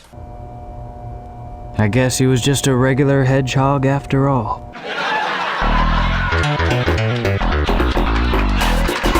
God, I love what editing software can let you do. Anyways, we're back in the colony's control room, with Rouge preparing to take the Chaos Emeralds from the control console. Shadow stops her, though, and recognizes her as, quote, That government spy, Rouge the Bat. Not sure how he knows who that is, as implied by him calling her that government spy, since Rouge is, well, a secret agent. I don't think she's well known or famous, but anyways, that's a minor issue. Probably just a translation error. You want to hear about what change was made between versions, don't you? Well, Rouge reveals that she knows about Project Shadow, and after reading about it, she questions Shadow about whether he's actually the real one. On Dreamcast, Fly in the Freedom continues to play throughout the whole scene. But if this picture is of the real ultimate life form named Shadow, then exactly who or what is standing in front of me? Whereas on GameCube and PC, it was changed so that Throw It All Away starts playing instead. But if this picture is of the real ultimate life form named Shadow, then exactly who or what is standing in front of me? This change is a genuine positive, since the latter track fits the mood of the scene way better if you ask me. Don't know what else to say, I find version differences like that really interesting, and the cutting room floor is one of my favorite websites. Regardless, Shadow decides that no matter whether he's the original Shadow or if his memories are false, or what have you, he's got a wish to Maria to fulfill, and that's all that matters to him. You see what I mean when I was talking about Shadow earlier? He's a strong-willed and loyal individual, not edgy to hedgy, at least in his original appearance here. With that said, we get into the last level of the Dark Story, Final Chase. Oh boy, it's gonna be just like Final Rush. Well, unfortunately, not really. I don't really care for this level, and it's definitely the worst speed stage. I'd still rather play it than Skydeck, blasphemy I know, but I really don't like it all that much. The music isn't especially memorable for me, for one thing. However, the real problem here is these stupid gravity cylinders, which are really janky and awkward to run along. I really love the idea, and it reminds me a lot of Carnival Night Zone, but the execution is lacking, to say the least. It's super easy to die in this stage for reasons that don't really feel like your fault. This is a rare case where I think the idea for the stage was a bit too ambitious to be fully realized, and generally, I don't celebrate after beating the stage, I just sigh in relief. The A rank here is definitely more so a test in patience than it is skill, since, of course, dying means you'll have to restart the stage from the beginning if you want the highest grade. In general, this isn't the worst stage I've ever played in my life. I can get through it without too much bullshit coming from it, but that doesn't mean I enjoy it very much. Thankfully, this is the only speed stage in the game I can say falls short. The other 9 are great fun for me, but it's still a shame that not every one of them knocks it out of the park, you know? In any event, the Dark Story is essentially over now, and man, what an experience it was. Just the boss fight with Sonic left, which is exactly the same as it was in the hero story. By the way, these two campaigns show a different character winning for the last two bosses, leaving it up to interpretation who won and which side of the events is canon. Personally, I think Eggman won against Tails, since he's able to talk to Shadow on his walkie-talkie afterwards, and also because why the hell not, I love Eggman. And for Sonic and Shadow, I don't know, I flip-flop between them based on how I'm feeling that Thursday. I've heard compelling evidence for both sides, including how Shadow would have had no reservations about killing Sonic, which hints the latter would have won since he's shown to have survived the encounter, or how Eggman experiences no interruptions when placing the last Chaos Emerald into the Ark's control console, suggesting that Shadow prevented Sonic from jamming the cannon with the Emerald. But either way, it's up to you. That's honestly something I find cool about SA2's story. Some details are up to interpretation, and you can make a convincing argument for either possibility being canon. Overall, the story is more streamlined and easy to follow than SA1, frequent time jumps aside, which I prefer, but it also still provides plenty of room for interesting speculation and theorizing. It truly is the Sonic story that keeps on giving, and despite its presentation problems and occasionally rushed plot points, I still think it has yet to be topped by another game in the series. It takes the world, characters, and plot that have been masterfully built up ever since the series' inception, and does them with absolute gusto, producing my favorite story in the series.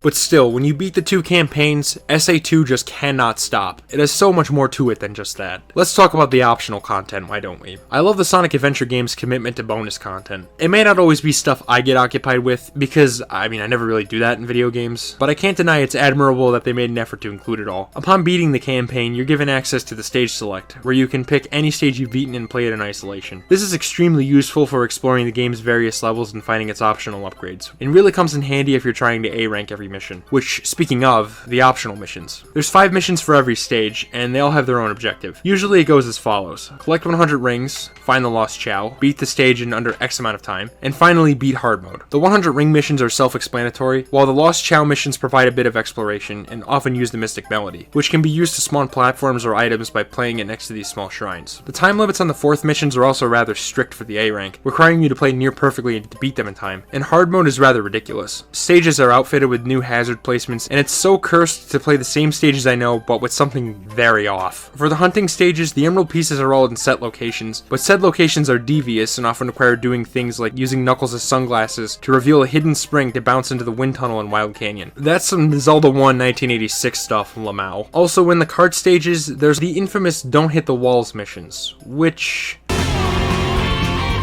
yeah, speak for themselves. Honestly, I don't really care much to do with these missions. They're kind of repetitive and get tiring after a while, but I'm sure someone else will get more of a kick out of them than I do. On top of these, SA2 also has several other game modes. There's the multiplayer, which pits you and a friend against one another in action races, mech battles, and hunting matches. I've barely played these modes, because I'm a lonely sack of shite and have no one to play it with, but what I have experienced is quite fun. I do know, though, that the GameCube version substantially improved this mode. More characters, more stages, more game modes, more options, and above all else, it runs at 60 FPS in multiplayer, whereas the Dreamcast version only hit 30 FPS there. Come to think of it, actually, some cutscenes on Dreamcast also only ran at 30, which the GameCube version boosted to 60 as well, so that's nice too. This multiplayer upgrade was the reason for the subtitle battle being added, because it was a heavily advertised feature. Although they did take Big the Cat and a mech out of the GameCube version's multiplayer and replaced him with some lame Chow walkers. So that kind of sucks. Although, now that I think about that, the Dreamcast version did have a bunch of neat holiday DLC costumes you could get off the internet. Yes, this game has web functionality, using the Dreamcast's broadband adapter peripheral, as did SA1. Crazy, huh? That console really was ahead of its time. It's such a shame the thing got discontinued so prematurely. In addition, the game also has a kart racing mode, which is the reason it has 2 seemingly random kart levels, and a boss rush mode, which tracks how long it takes to beat each boss in a given story. Again, I haven't gotten much use out of these things, but I'm sure someone else has. But oh man, when talking about the optional content in SA2, there's one thing I absolutely cannot avoid. The bonus behind the scenes video, of course. Kidding, obviously, although that video is really interesting. You should watch it. You know what I'm talking about. Welcome to Chow World! And I think it's kind of boring. Jeez, will you cut that out and at least let me explain myself? Christ. Yeah, honestly, I've never been the biggest fan of the Chow Garden. I tried to get into it during this playthrough, but I just couldn't. It's just not for me, which is admittedly weird, because I did enjoy Animal Crossing when I briefly played it. As a result, I can certainly see the appeal of this place. It can be fun to have your own little world or companions that you can raise. It's why stuff like Nintendogs was so damn popular back in the day. The Chow can also be pretty adorable, and I've even heard how the system was improved over SA1, where it originally involved a whole bunch of running around the hub worlds. But when all you're doing is sitting around, petting them, feeding them stuff and all that, when there's an entire game out there with fast gameplay, consistently exciting action, and a badass sense of style, I find it hard to stick around here because there's not much for me to do in comparison. But hey, if I can get entertainment out of anything, it's bringing the various characters into seeing how they react. You access the garden by bringing a Chao key to the end of the stage, which allows you in as that character. It's all fairly standard and not that interesting. Well, that is until you bring Eggman into the mix.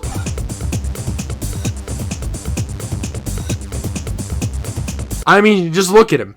Look at him go! Oh my god, man, bringing him to the kindergarten is so cursed, and I mean that in the best way possible. Also, you can make the man hump trees! 10 out of 10! Also, when you pet a Chao... Yosh, yosh, yosh, yosh. Oh, amazing! What an enlightening experience that is. I may not care much for the Chao Garden, but bringing Eggman into it and just messing around is something I could do forever, because it never gets old. By the way, after watching this video, I have some required reading for you in the form of Eggman and City Escape. Watch it, your life will be changed forever, and for the better. Anyway, there was a point in here somewhere.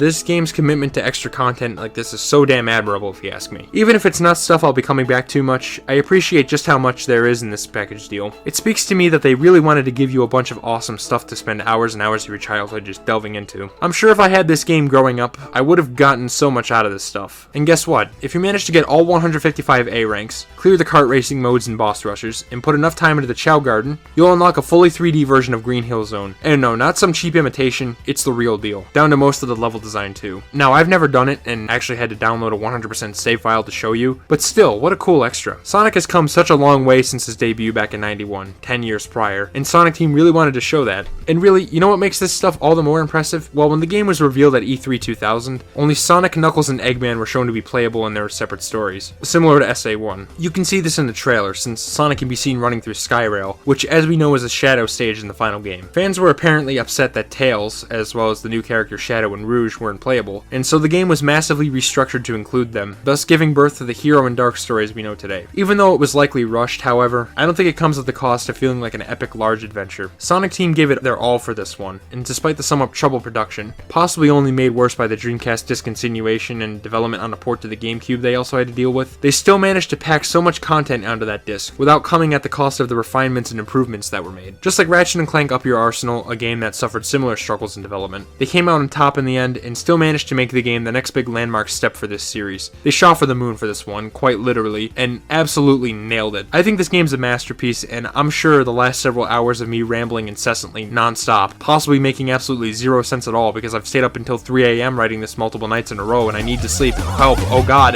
help, I'm starting to see things from the game in my script. I'm going crazy, my mind is going, I need sleep right now. I should have told you all the reasons why, and in vivid detail too. However, we're still not quite done. Yeah, don't click off just yet. There's still one more thing we need to discuss. Upon beating the two campaigns, we see another trailer, this one being much more ominous than the others. The ultimate life form. Chaos Vengeance. Space calling prayer. Supersonic. Collision. Untamed power of chaos. Professor Gerald, the truth about 50 years ago. Sonic Adventure 2. Last episode. Wishes are eternal. Yeah, just like SA1, you unlock one final story segment to wrap the game's plot up in a nice bow. And as you can tell by that trailer, we're in for something wild. We open up where the two campaigns left off. Eggman has inserted the last Chaos Emerald into the Eclipse Cannon's control console, as was shown in the Dark Stories ending cutscene. However, that cannon sure isn't firing, leaving Eggman confused. Before he can figure out what's going on though, an image of Gerald Robotnik appears on the monitor in front of him, leaving him flabbergasted. It's my grandfather, Gerald Robotnik. I love the way he says that, by the way. Robotnik. Clearly something is up, a feeling that's only thickened when we see Sonic and Knuckles running into the Arc Slab. They experience an intense vibration, as Rouge comes in and explains that she's gotten a disconcerting update from the President. The Space Colony Arc has started hurtling towards Earth at an incredible speed. It seems like Eggman inserting the emeralds may have triggered some protocol designed to set it on a collision course with the planet. Well, that's confirmed only a few seconds later, when Gerald's image appears on a nearby screen. His final message is broadcasted across the world, in which he explains what's happening. He set up the Arc to enter a collision course, impacting Earth within the next half hour or so. When that happens, the destruction caused will be so great that it will be enough to wipe out all life on the planet. So yeah, Needless to say, this is easily the most dire situation that Sonic and friends have ever found themselves in, and I love it. A lot of people will probably scoff at the idea of a series about a cartoony blue hedgehog who runs really fast, having plot elements that take themselves more seriously, like I said before. But honestly, I don't necessarily see the problem. Sonic was always a more serious series than something like Mario, taking its stories to the next level with each successive game, and for me, this is just the next step for that. I think it effectively creates tension, lighting a fire under the player's ass. How many times have I said that phrase? God fucking, for the ensuing final section of the game. This is exemplified by the following scene, where all those breadcrumbs the story has been leaving for us throughout finally come together. Most of the characters have gathered in the research lab, watching Gerald's message playback, feeling that humanity has taken everything away from him. He wants to exact revenge and make people feel the same loss and despair he had apparently gone through. He explains that once all 7 emeralds are collected and inserted into the Ark's control panel, the program will initiate and it can't be stopped. Shortly after this, it's revealed that this video was actually Gerald's last. I mean, he's in a prison cell which has some writings on the wall. Now don't they seem familiar? I like that attention to detail as always. Also, near the end of the video, you can hear gun agents asking him if he wants to say anything else before presumably executing him by means of firing squad. Now that of course begs the question of how this video was uploaded to the Ark's computer system if Gerald was no longer on it. And to that I say, that's a good question. Really, I don't have a great answer for this. I'd like to think that Gerald had secretly programmed the camera to automatically upload the video to the Ark's control console, which would have been really advanced technology for 50 years ago. But then again, humanity managed to make the Ark even longer ago than that, so hey, I guess anything's possible. Regardless, the important part is that Gerald's secret program has been initialized, and right now there's seemingly no way to stop it. Just when things are looking hopeless, Eggman comes in, informing the others that Gerald is his grandfather. Knuckles, understandably upset, immediately blames Eggman for starting this, but I'd have done this a long time ago if I had the chance. What do you mean? Can I just say, I like Sonic's tone there. While yes, it's a small detail, it speaks to the strength of his character. There's no time for jokes or snarky comebacks right now. This is a serious situation, and he recognizes that, treating it with the concern that it needs. Sure, he follows up Eggman's remark about him being still alive by cheekily roasting the doctor. Just letting Knuckles pilot the shuttle on the way over here was more dangerous than you could ever be. But still, I appreciate when the writers make their characters care about the story, because the way I see it, if they don't, what reason do I have to? Anyway, that elongated ramble about a single line aside, Eggman pulls out Gerald's diary, the very thing that set this story into motion in the first place. Rouge inserts it into the console, and we get a breakdown of Gerald's backstory, connecting a lot of the loose dots. Gerald ponders if it was a mistake to work on the Ultimate Lifeform project. What was originally research meant to benefit humanity quickly took a dark turn, as Gunn appeared on the colony with orders to destroy it, detain or kill all involved, and shut the colony down, with the cover-up story that there had been an accident. This was, of course, the incident mentioned several times throughout the story, and by the time 50 years had passed since then, it was all people knew about the Ark. Safe to say the cover-up worked, allowing Gunn to get off from the scandal scot-free. Gerald, however, would not allow them to do so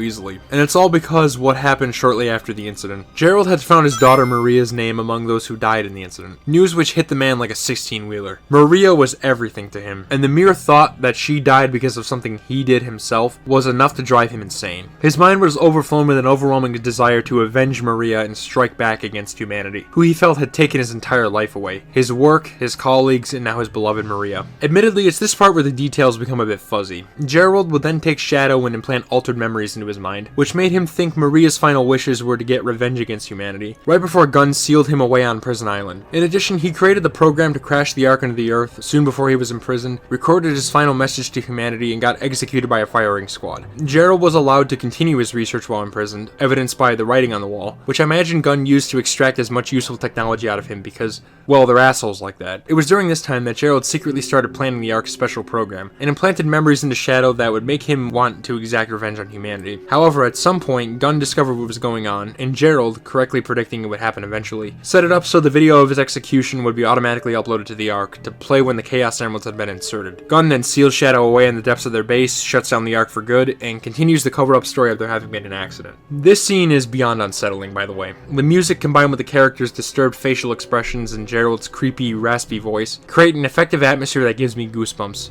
I found Maria's name among those who died when the Ark was shut down. She meant everything to me, and I couldn't bear the thought that she died because of my research. I lost everything. I had nothing more to live for. I went insane. All I could think about was to avenge her. Somehow, some way. I got scared as I no longer was able to control my thoughts.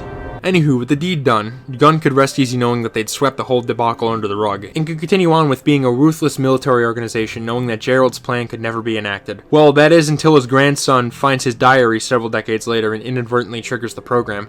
Nice going, Egghead. Realizing the situation the world's gotten into, the heroes and Eggman put their differences aside for the greater good, as they all have a vested interest in that planet not going kaboom. And it's this right here, this entire setup, that I always cite as the prime example of one of my favorite video game story tropes. When the heroes and villains encounter a greater evil, a force that runs counter to both of their goals, no matter how opposed, which they then have to team up and put a stop to. It's this game that made me really enjoy this plot device, I'd say. After so many games of a bitter rivalry between Sonic and Eggman, it's satisfying to seeing the two stop battling for a little while for the sake of protecting the existence of living beings themselves. It's almost as if the entire series up until now was building up to this moment, because, well, it was really. The way the scene continues only enhances that feeling, as we see the characters formulate a plan. Eggman explains that the core of the Eclipse cannon has become highly reactive and explosive, and if it's allowed to impact the planet, it would cause an explosion so grand that it would essentially reduce the whole thing to ash in an instant. The Chaos Emeralds are powering the colony, and are what's keeping it in its collision course, so stopping their energy is the main priority. Rouge remembers how Knuckles told her that the Master Emerald, which by the way, we find out here that Knuckles can shrink down to more easily transport, so that's neat, is capable of doing so. However, as Tails notices, the Emerald's energy is quickly moving deeper into the core of the cannon, meaning it may be too late to stop it. Eggman doesn't give up hope though, and says we may just be able to get to the core in time if the characters all come together. Tails plans out a route on the monitor, and the plan is set. We're going to rush into the colony's core as quickly as we can, and once there, have Knuckles attempt to stop the Emerald with his own. As I said, it's really satisfying to see these characters all come together like this. They've been thrust into a situation where the odds are 1,000,000 to 1, and that's with some generous rounding. Still though, they're going to press on and try anyway, because after all, it's a better plan than just lying down and accepting death.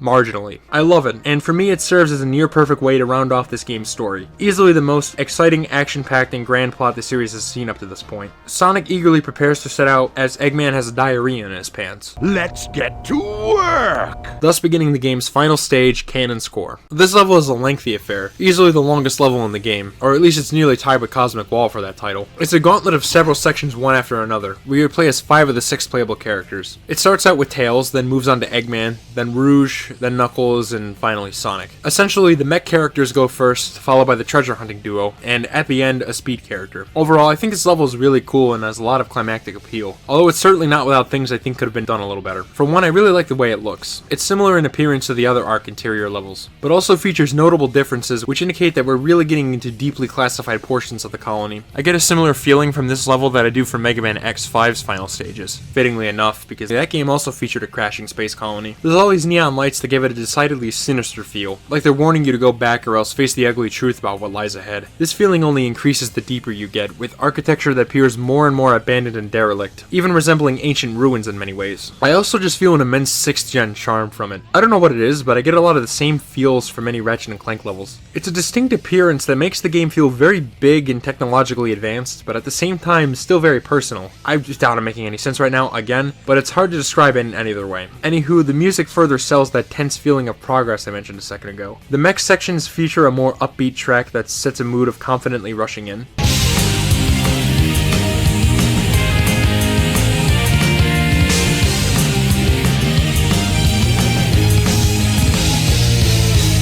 Whereas Rouge and Knuckles' segments have a more methodical pace to them, emphasizing the ticking clock of the arc's descent as the reality of the situation continues to sink in.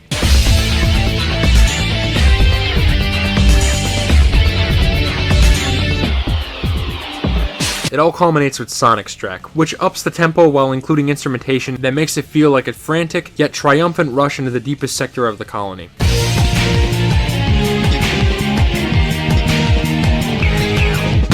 All around great stuff. I can say the same about the level's actual design too, which all starts with the unique gameplay set piece it brings to the table. It has these dark switches that you can press to freeze time around you, including enemies, moving platforms, and even the level timer itself. There's all sorts of neat things they do with this idea, including stopping spinning spiked balls, timing the freeze properly to reach higher ledges with the now stationary platforms, temporarily halting waterways so you can quickly swim through, and even freezing artificial chaos for long enough to cross a chain of them in the air. I'd say they ring out about as much as they could have with the mechanic, and it shows that even this far in and SA2 just keeps on giving. On top of that, I just find the actual gameplay segments fun on their own too. They're fairly standard for each character, minus the treasure hunters, who now have to solve puzzles. It wouldn't really make much sense for them to go hunting at a time like this, unless they had to find keys or something. But for the purposes of making this stage stand out from the rest, I think it's fine. Although it does make me wonder if they ever brought back Knuckles and Rouge as playable characters again, would it be best if they used this style of gameplay? I've explained in detail that I love the treasure hunting in this game and wouldn't change it for the world, but honestly, even I'll admit that the gameplay style probably isn't the most perfectly ideal way to make everyone happy. Not that pleasing absolutely everyone should be the goal, but I have a hunch that designing Knuckles stages to be like these brief areas may make their gameplay overall more accessible to newcomers, since their objectives would be more close in spirit to the others.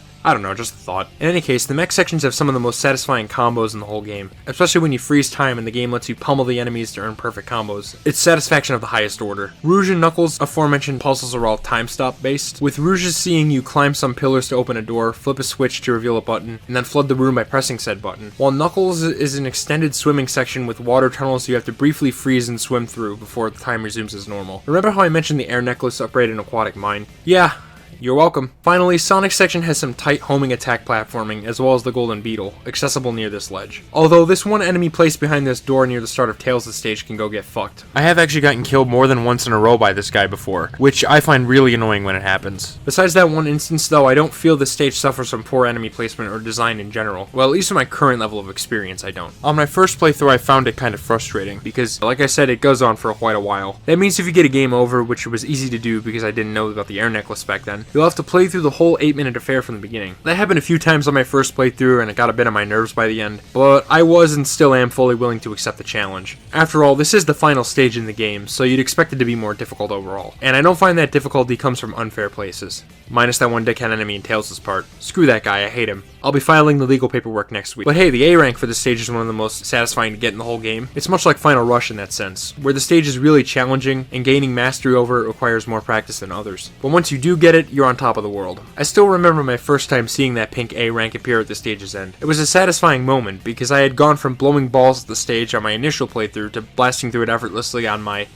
dear God, I don't even know playthrough. The trick is to stop time as often as you can. Since the level timer itself pauses, it essentially subtracts a lot from how long the game says it took you to beat the stage, which gives you a much higher bonus at the end. Additionally, dying isn't necessarily a guaranteed restart. The developers acknowledged that the level was really long because, well, I mean, you play as 5 characters back to back, and so broke the dying equals a score reset rule just this once. If you die as any character, the game only removes the points you earned for said character. So for example, let's say you had played really well in the initial 4 sections and then fell into a pit as Sonic. The game would only subtract the points you earned during Sonic's section, leaving the rest of your score intact. This sounds like it would make the level really easy to A rank, but not really. For the first 2 sections there's checkpoints, and if you die after hitting them, any points you earned before that point are gone for good, essentially requiring a restart. The last 3 sections are a bit more lenient as a result, but you'll still have to be quick and use the time stop effectively to maximize your score at the end. As with any other stage, the top rank isn't given out like candy, you have to work for it, which is what makes getting it all the sweeter once you do. Anywho, near the end of the stage, Sonic enters a large waterway with oddly brownish orange water, the same stuff that we saw in the Knuckles and Rouge sections. He slides down it and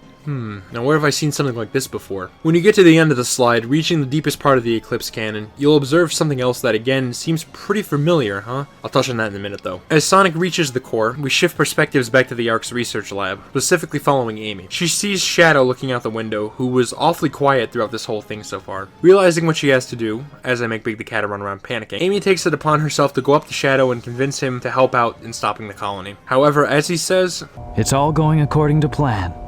There's no reason for me to help them." this is what he wanted all along, seeing it as finally fulfilling Maria's wish, which he again thinks is to exact revenge by wiping out humanity, meaning that all this time, Eggman was being manipulated into getting the Chaos Emeralds by Shadow, unknowingly working towards destroying the very planet he planned to conquer. With this goal completed, Shadow sees no reason to do anything else, instead opting to idly look out the Ark's window in the final moments before the destruction of all living beings. Amy, however, pleads for him to help, telling him that while people make mistakes, they deserve a chance to change, better themselves and be happy, and that Shadow allowing the colony to destroy everything would rob that opportunity from so many innocent souls. This makes Shadow realize something. He sees the Maria memory from way earlier, but... Maria! Future for all people who live on that planet. Give them a chance to be happy. Let them live for their dreams. Shadow, I know you can do it. That's the reason why you were brought into this world. Yep. Maria never wanted Shadow to destroy the world as revenge. Gerald had altered his memories to make it seem like that was the case, but all along, Maria had asked him to work for a better tomorrow, despite what Gunn had done to the people of the Ark. Her point is, even though people make mistakes such as that, they all deserve a chance to make an effort to improve themselves and thus be happy. Despite what all the blue check marks might tell you, people are not always concretely set in their ways, and have the capacity to change and become better. Maria reminds Shadow of his true purpose, to allow people to achieve their dreams and live better lives, and begs that he gives the people of the world that chance. Upon realizing what he's done, how deeply off course for Maria's true wish he was, Shadow can't help but shed a tear at the thought. Determined to fulfill Maria's wishes, he then takes off to help Sonic and the others, with a running animation that I must admit gives me a chuckle. But still, even that doesn't take away from the moment. Shadow was a villain in the whole game, but was easily the most complex one in the series yet. As a wise ogre once said, he has layers. Like an onion. He wasn't black and white evil. He clearly had a different side that we only saw come out in bits and pieces every now and then. It's here where that side of him fully comes out, as he transitions to being a hero. I think it's really satisfying to see, especially with what comes next. Folks, prepare yourselves. We're really approaching that climax now. I can almost taste it. And if you're familiar with this game, you know what's coming. Sonic and Knuckles make their way down to the cannon's core, which is when Knuckles confirms something we observed in the background. What's that? It looks just like the shrine of the Master Emerald. Yeah, at its very core, the Eclipse Cannon is powered by a replica of the Master Emerald Shrine. It's clear as day now, with both this and the water slide from SA1's Lost World, that the design of this place is trying to imitate Angel Island. The two run towards it, but before they can get there, all of you ungrateful humans who took everything away from me will feel my loss and despair. All of you ungrateful humans who took everything away from me will feel my loss and despair. Well, holy fuck, alright then. This part is chilling. I mean, if the literal beating heart of the Ark wasn't enough to unnerve you, then I'm sure that Gerald's creepy voice, returning from earlier, as well as this fucking thing, will seal the deal on your nightmares. This creature is the Bio Lizard, well, massive lizard. As we saw in the reports about Project Shadow before, this thing is actually the prototype version of the Ultimate Lifeform. Yes, this gigantic thing eventually evolved into the human-sized Shadow the Hedgehog. Now, that doesn't make any sense. How can that be?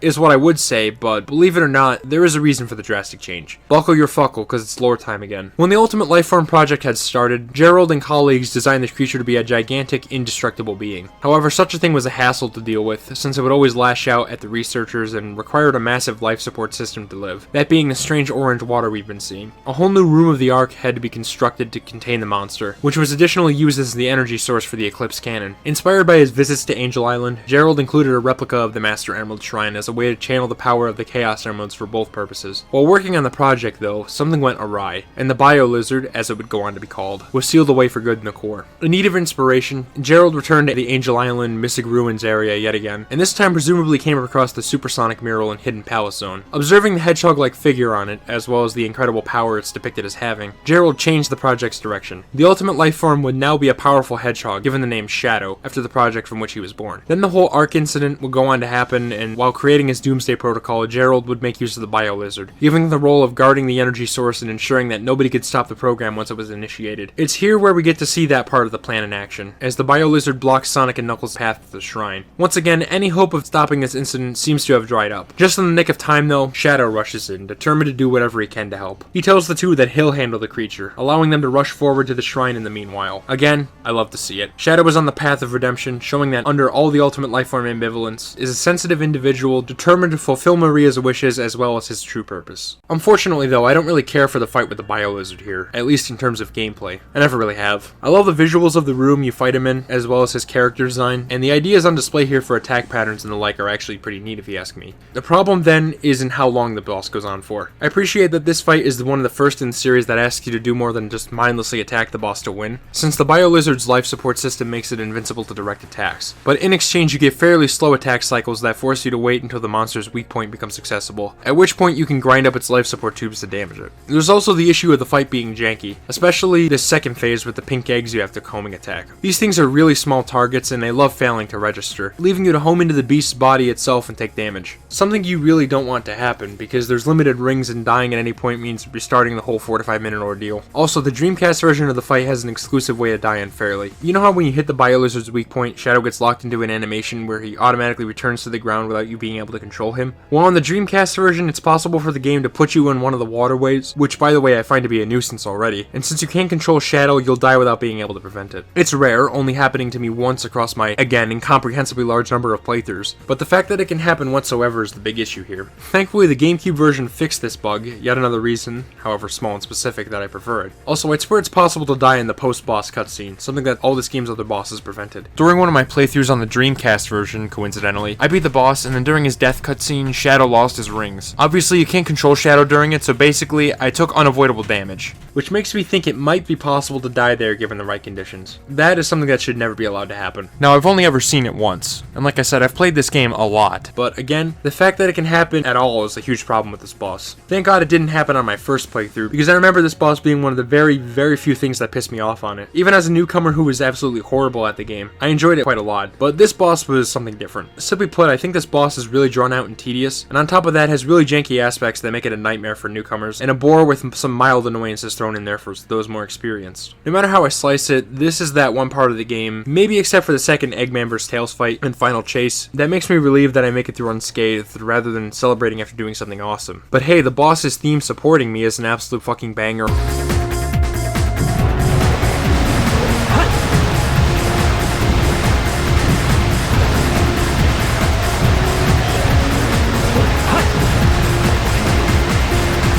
It once again emphasizes that ticking clock aspect of the last story, and its lyrics are a fascinating look into Shadow's current state of mind. He's going through a lot at the moment emotionally, and the song reflects that. I've used this song in more than one of my videos, because I love its foreboding tone, droning lyrics with voice filters that give them an artificial techno feeling, and just generally fantastic melody. It fits the moment super well, just showing how far things have escalated throughout the course of this story. From things being all bright and colorful with blue skies and clear spring or summer air, to a fight to the death with a horrifying abomination of a creature that will decide the fate of not only humanity, but all life as we know it. So yeah, while I don't particularly care for the BioLizard fight if we're talking strictly gameplay, because I think it has too many problems to ignore, everything else from the unsettling visuals to the tense music to the chilling story context, it all gets the thumbs up from me. Also, because I have no better spot to mention this, the BioLizard's roar is actually an edited version of Sonic and Shadow's screams from the Japanese actors. Here, have a listen.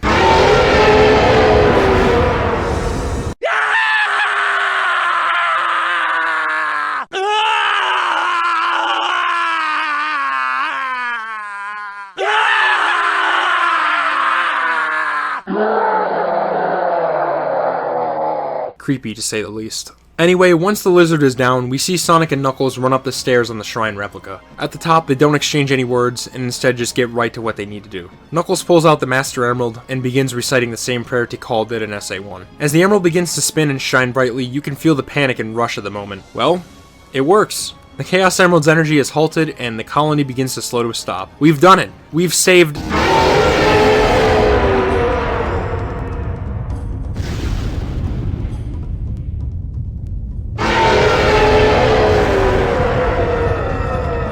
Ah, fuck. Yes, your eyes did not deceive you, the BioLizard just used Chaos Control. This big fucking thing is actually capable of doing that. As it turns out, the beast has an organ in its body that allows it to do so. The characters experience another tremor, indicating that the colony has somehow started to fall again. How could that happen? Well, I'll allow Eggman to explain it for me. The prototype is still alive. He's controlling the space colony as it's falling to Earth. He's become one with the space colony and is determined to keep it on its collision course. The BioLizard has fused with the space colony, which in all actuality just means he shoved it up his and he's keeping it on the collision course. The BioLizard is the last contingency in Gerald's plan, and was programmed to mindlessly ensure that it's seen through to completion. Yet again, it seems as though all hope is lost, as there's mere minutes left before the colony enters Earth's atmosphere and crashes down into it deep impact style. Seems like the characters have no other option than to put their heads up and accept their fate. Well, as always, Sonic's not having it. With the Chaos Emeralds once again in their control, he glances at Shadow, and without saying a single word to each other, the two hedgehogs know what they need to do. Together, summoning the power of the emeralds, they, they channel their thoughts and emotions, transforming them into power with the emeralds, as they transform into their super forms. Ready for the showdown, Sonic and Shadow glance at each other once again, preparing to get out there and show this lizard bastard who he's messing with. What a satisfying moment. Sonic and Shadow started this game out as angry rivals, holding an intense grudge, but through the various trials and tribulations they've faced, the two have built up a mutual respect. Culminating in this moment where they both go super and resolve to fight alongside one another for the greater good of all living things. Shadow in particular has transformed from an arrogant individual determined to destroy destroy humanity, to one who's devoted to fulfilling his purpose of giving them a chance to be happy. Sorry if this is the millionth time I've been saying that in this one video, but I love the arc he goes through. It's really satisfying, and if you ask me, shows the strength of his character. Most video game characters tend to stay the same from the beginning to the end of the story, especially in platformers, which isn't necessarily a bad thing, but I appreciate it when they put in more effort like this. At any rate, enough about that. Sonic and Shadow depart from Knuckles, and head out to the exterior of the colony to finish the job once and for all. It's final boss time, baby.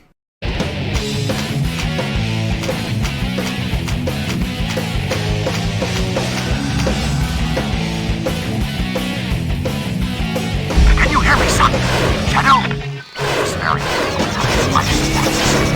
aim for the red swelling area today. You're our last.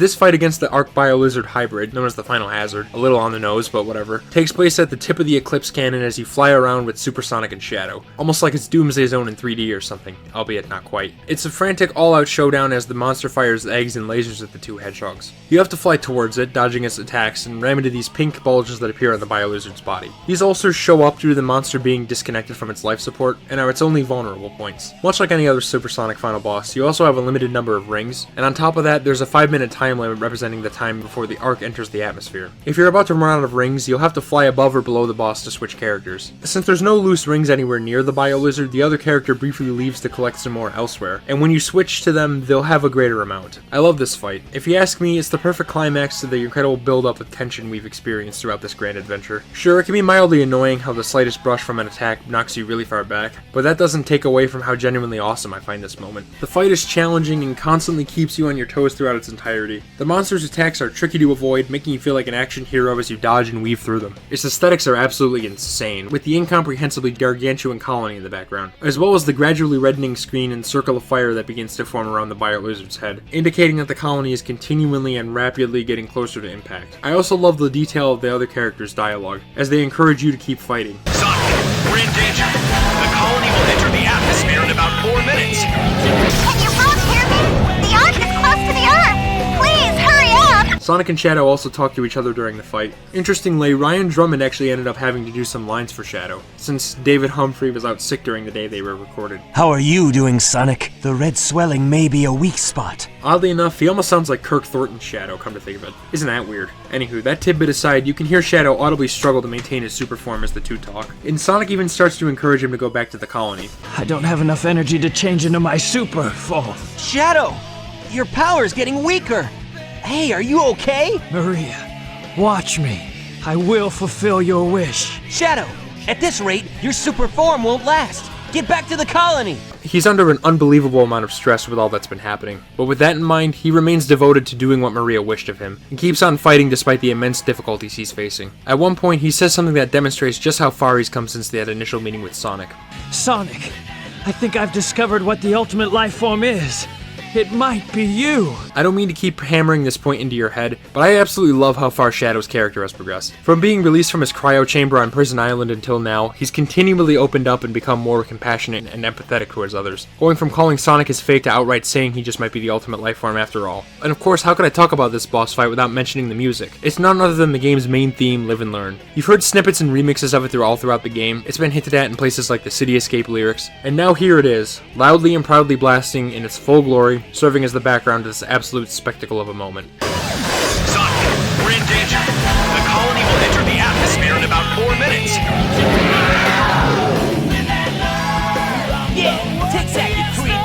Shadow, are you okay? What a climax. With everything that's been built up so masterfully throughout this game, the tension continually building at every turn, and events escalating in a truly exciting way, I couldn't think of a better way to end it. This battle is the exclamation point to this epic adventure, and is the culmination of the whole series up to this point. Gone are the days of this being a relatively simple story about a blue hedgehog fighting an overweight doctor to prevent him from transforming animals into robots. Over its 10 years on the market, it's been continuously growing and growing with each entry, getting larger and more grand each time, landing on this game, a giant journey full of twists and turns that push the characters to their absolute limits, where Sonic and friends have to battle for the very fate of life itself. I've been saying that for this entire marathon, and I'm sure you're sick of hearing it in this big ass video, but this stuff is what makes Sonic stand out so much in comparison to other mascots. It's a series that strove to make an impact, always evolving and becoming stronger each time, and this battle shows that off perfectly. What an awesome moment. Once the Bio-Lizard is finished off, it explodes in a gratifying fashion. Oddly enough, you can get a glitch that gives you control of the other hedgehog while the death cutscene plays. I'm not even sure how exactly that even triggers, it just happens every now and then. It's the kind of thing you only see if you play this game 100 times or whatever. Anyway, Sonic and Shadow have little time to celebrate, since the colony is continuing its free fall towards Earth, now engulfed in flames. The hedgehogs prepare to stop it using the power of the Chaos Emeralds to initiate a large-scale chaos control. This cutscene is the game's climactic peak. All the twists, all the turns, all the build-up I've mentioned,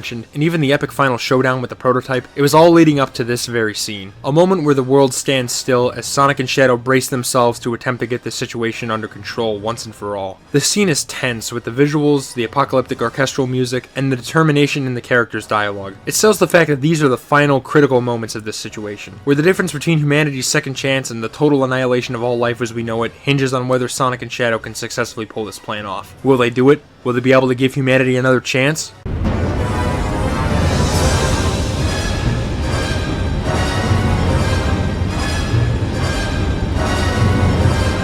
No way that's getting through! Shadow, I beg of you. Maria! Give them a chance to be happy.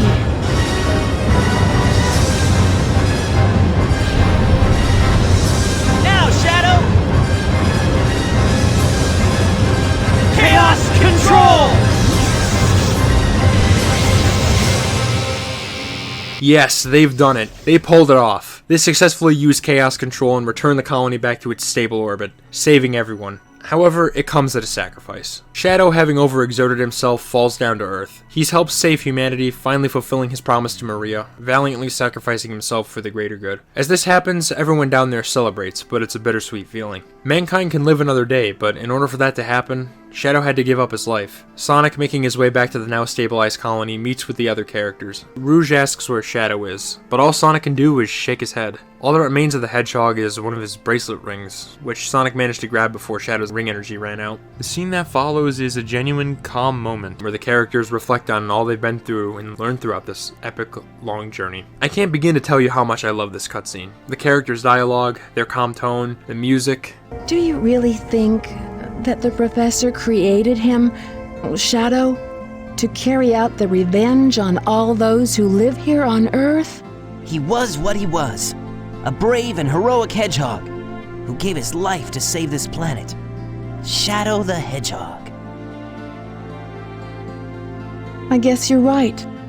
Man, it's almost enough to make me tear up. And you know what? On my first playthrough, I actually did a little bit. I knew I had experienced something truly one of a kind, and you'd better believe it takes a lot for a video game, or a show, or whatever to make me shed real tears. Even a little bit. It's a rare sight to behold, so you know something hit me in just the right way if it happens. Soon after, the characters then prepare to leave the Ark, leaving us with a moment where Sonic gives Shadow one last farewell. It's the icing on the cake, so to speak. An amazing shot to leave this incredible journey on.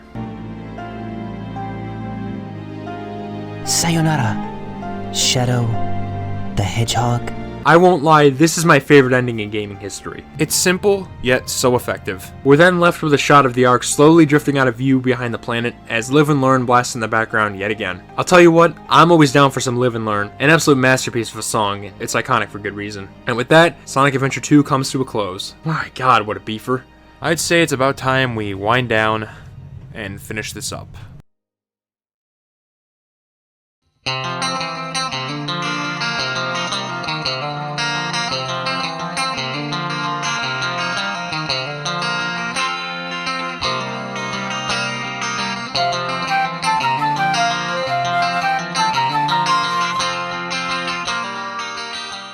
Whenever I reach the end of these absurdly long videos, I wonder if the real point in the matter was lost somewhere along the way. Regardless of whether it was or not in this case, you know, sitting here listening to this random internet stranger ramble incomprehensibly about some blue hedgehog game for like 3 hours or something, I hope you take away one crucial thing. I truly believe that Sonic Adventure 2 is the pinnacle of this long-running series, and the ultimate culmination of everything it had been striving to do from its very inception. Whenever I think of Sonic, it's immediately what comes to mind. It goes beyond just being this really fun game that I can replay at the drop of a hat. It embodies the spirit of this series and everything it stands for, and is generally just a personification of what I love about this entertainment medium as a whole. It strives to be an experience in every sense of the word. I think the story and characterization build on the incredible work the series had already done in bringing this world to life, elevating them to the next level, while also bringing one of the series' greatest characters, Shadow the Hedgehog, into the mix. Its aesthetic is this amazing blend of familiar Sonic tropes and radical early 2000s flair that I can't get enough of, in both the game's visuals themselves as well as the artwork that surrounds it. The music is downright amazing, getting my blood pumping while I'm playing, and being something I can pop on at any time when I need some good background noise. The game takes the three best gameplay styles from SA1, and in my opinion at least, streamlines and refines each one to near perfection, cleaning them all up and making a much more engaging experience gameplay-wise. There's all sorts of extras as well, most notably the new ranking system that finally brings out the series' philosophy of encouraging replay value to the next level, which enhance the game's package value and give players who have already finished the main campaign dozens of times something extra to do. However, I think the main reason I adore this game so much is just how well all these elements come together and enhance each other. All the previous games had done this to some extent, but I don't think any other game in this series so far, and possibly since, has managed to blend all their elements together quite as perfectly as this one does. Is the reason this video was the way it was with all the topic switching, because it's nearly impossible for me to talk about what makes one particular element so great without mentioning at least 15 others, because they all come together as one so unbelievably well. And again, it's more than just the three gameplay styles synergizing together as one. There's also the musical brilliance, the unique flow and sense of style that I can't really get anywhere else, the fascinating environments that tell a story all on their own, the characters and the experiences they go through, and so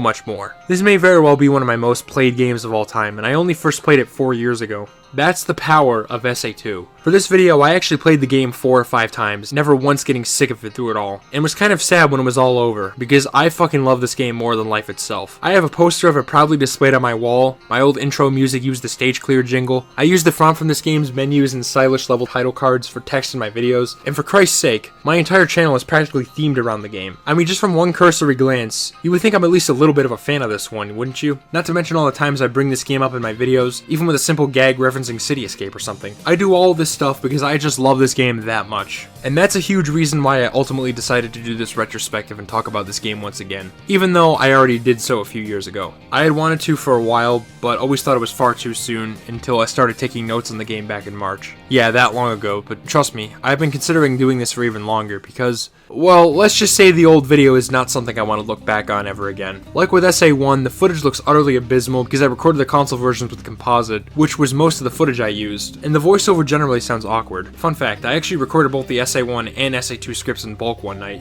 and it wasn't even my first attempt. Originally, I had made the videos with pitch down voiceover I recorded on my phone. I mean, Eggman actually has a mouth this time around. Wow, what a concept, huh? And it only rendered them in 480p. So obviously I thought the quote-unquote remastered versions from that August, the ones you can still view today, were way better. However, those technical issues are the least of the problems, at least for me. Just from watching the video, you can sense an aura of self-importance in much of my tone, and most of the video was spent angrily talking down to people as if I was some sort of god at the game and had the right to gatekeep. It was cringe, and with every passing day, I hate the fact that this video and how it turned out is the way I chose to represent this game on my channel. And so that's why I'm here today. I surely hope I was able to provide a more enjoyable viewing experience this time around, because I'm extremely satisfied with how this one turned out. I've uttered basically every thought I've ever had about this game in one place over the last several hours, and believe me, I've made an effort to express my love for this game while still respecting those who may see it differently than I do. Whether or not I succeeded at that, well, I'll let you be the judge. Thing is, I don't mind the fact that people have different opinion on this game than me whatsoever. If you don't care for this game, there's nothing wrong with that, and I hope this 3-hour monster of me praising it to high heavens hasn't dissuaded you from being unafraid to share your own viewpoint. As I always say, I encourage people to come to their own conclusions and make their own videos on the matter if they so desire. Don't ever be afraid to share what you have to say is what I mean. Which is exactly why I, some random basement dweller, can say with confidence that Sonic Adventure 2 is, without question, a game I consider a masterpiece, and the single greatest achievement in Sonic history. Or again,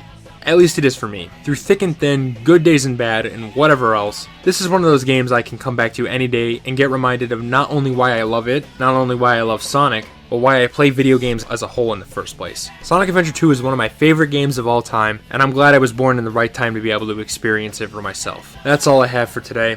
Man, I'm exhausted, but it was well worth it. But with that said, I mean, I was originally going to go on a little speech here about how, oh, we've been covering Sonic games for like an entire month now, and it's time to give it a rest, but I honestly feel pretty pumped up to work on the next video in the series. Next time we meet for this retrospective, I'll be covering the series' first true multi-platform release, Sonic Heroes, for the PlayStation 2, GameCube, and Xbox. I think it will make for an interesting episode, especially since I haven't played that game in full since the review in October 2021, so it's been a little while. If you've seen that old video, you'll also know that my personal story regarding that particular entry in the series is a relatively interesting, or at least slightly more complicated one than the rest. In any case, I won't keep you here any longer. If you sat through this entire thing, I sincerely thank you for watching, and I hope you stick around for what's to come. Anyway, I'll see you then. Have a wonderful day, and I'm gonna go to bed now. Goodbye.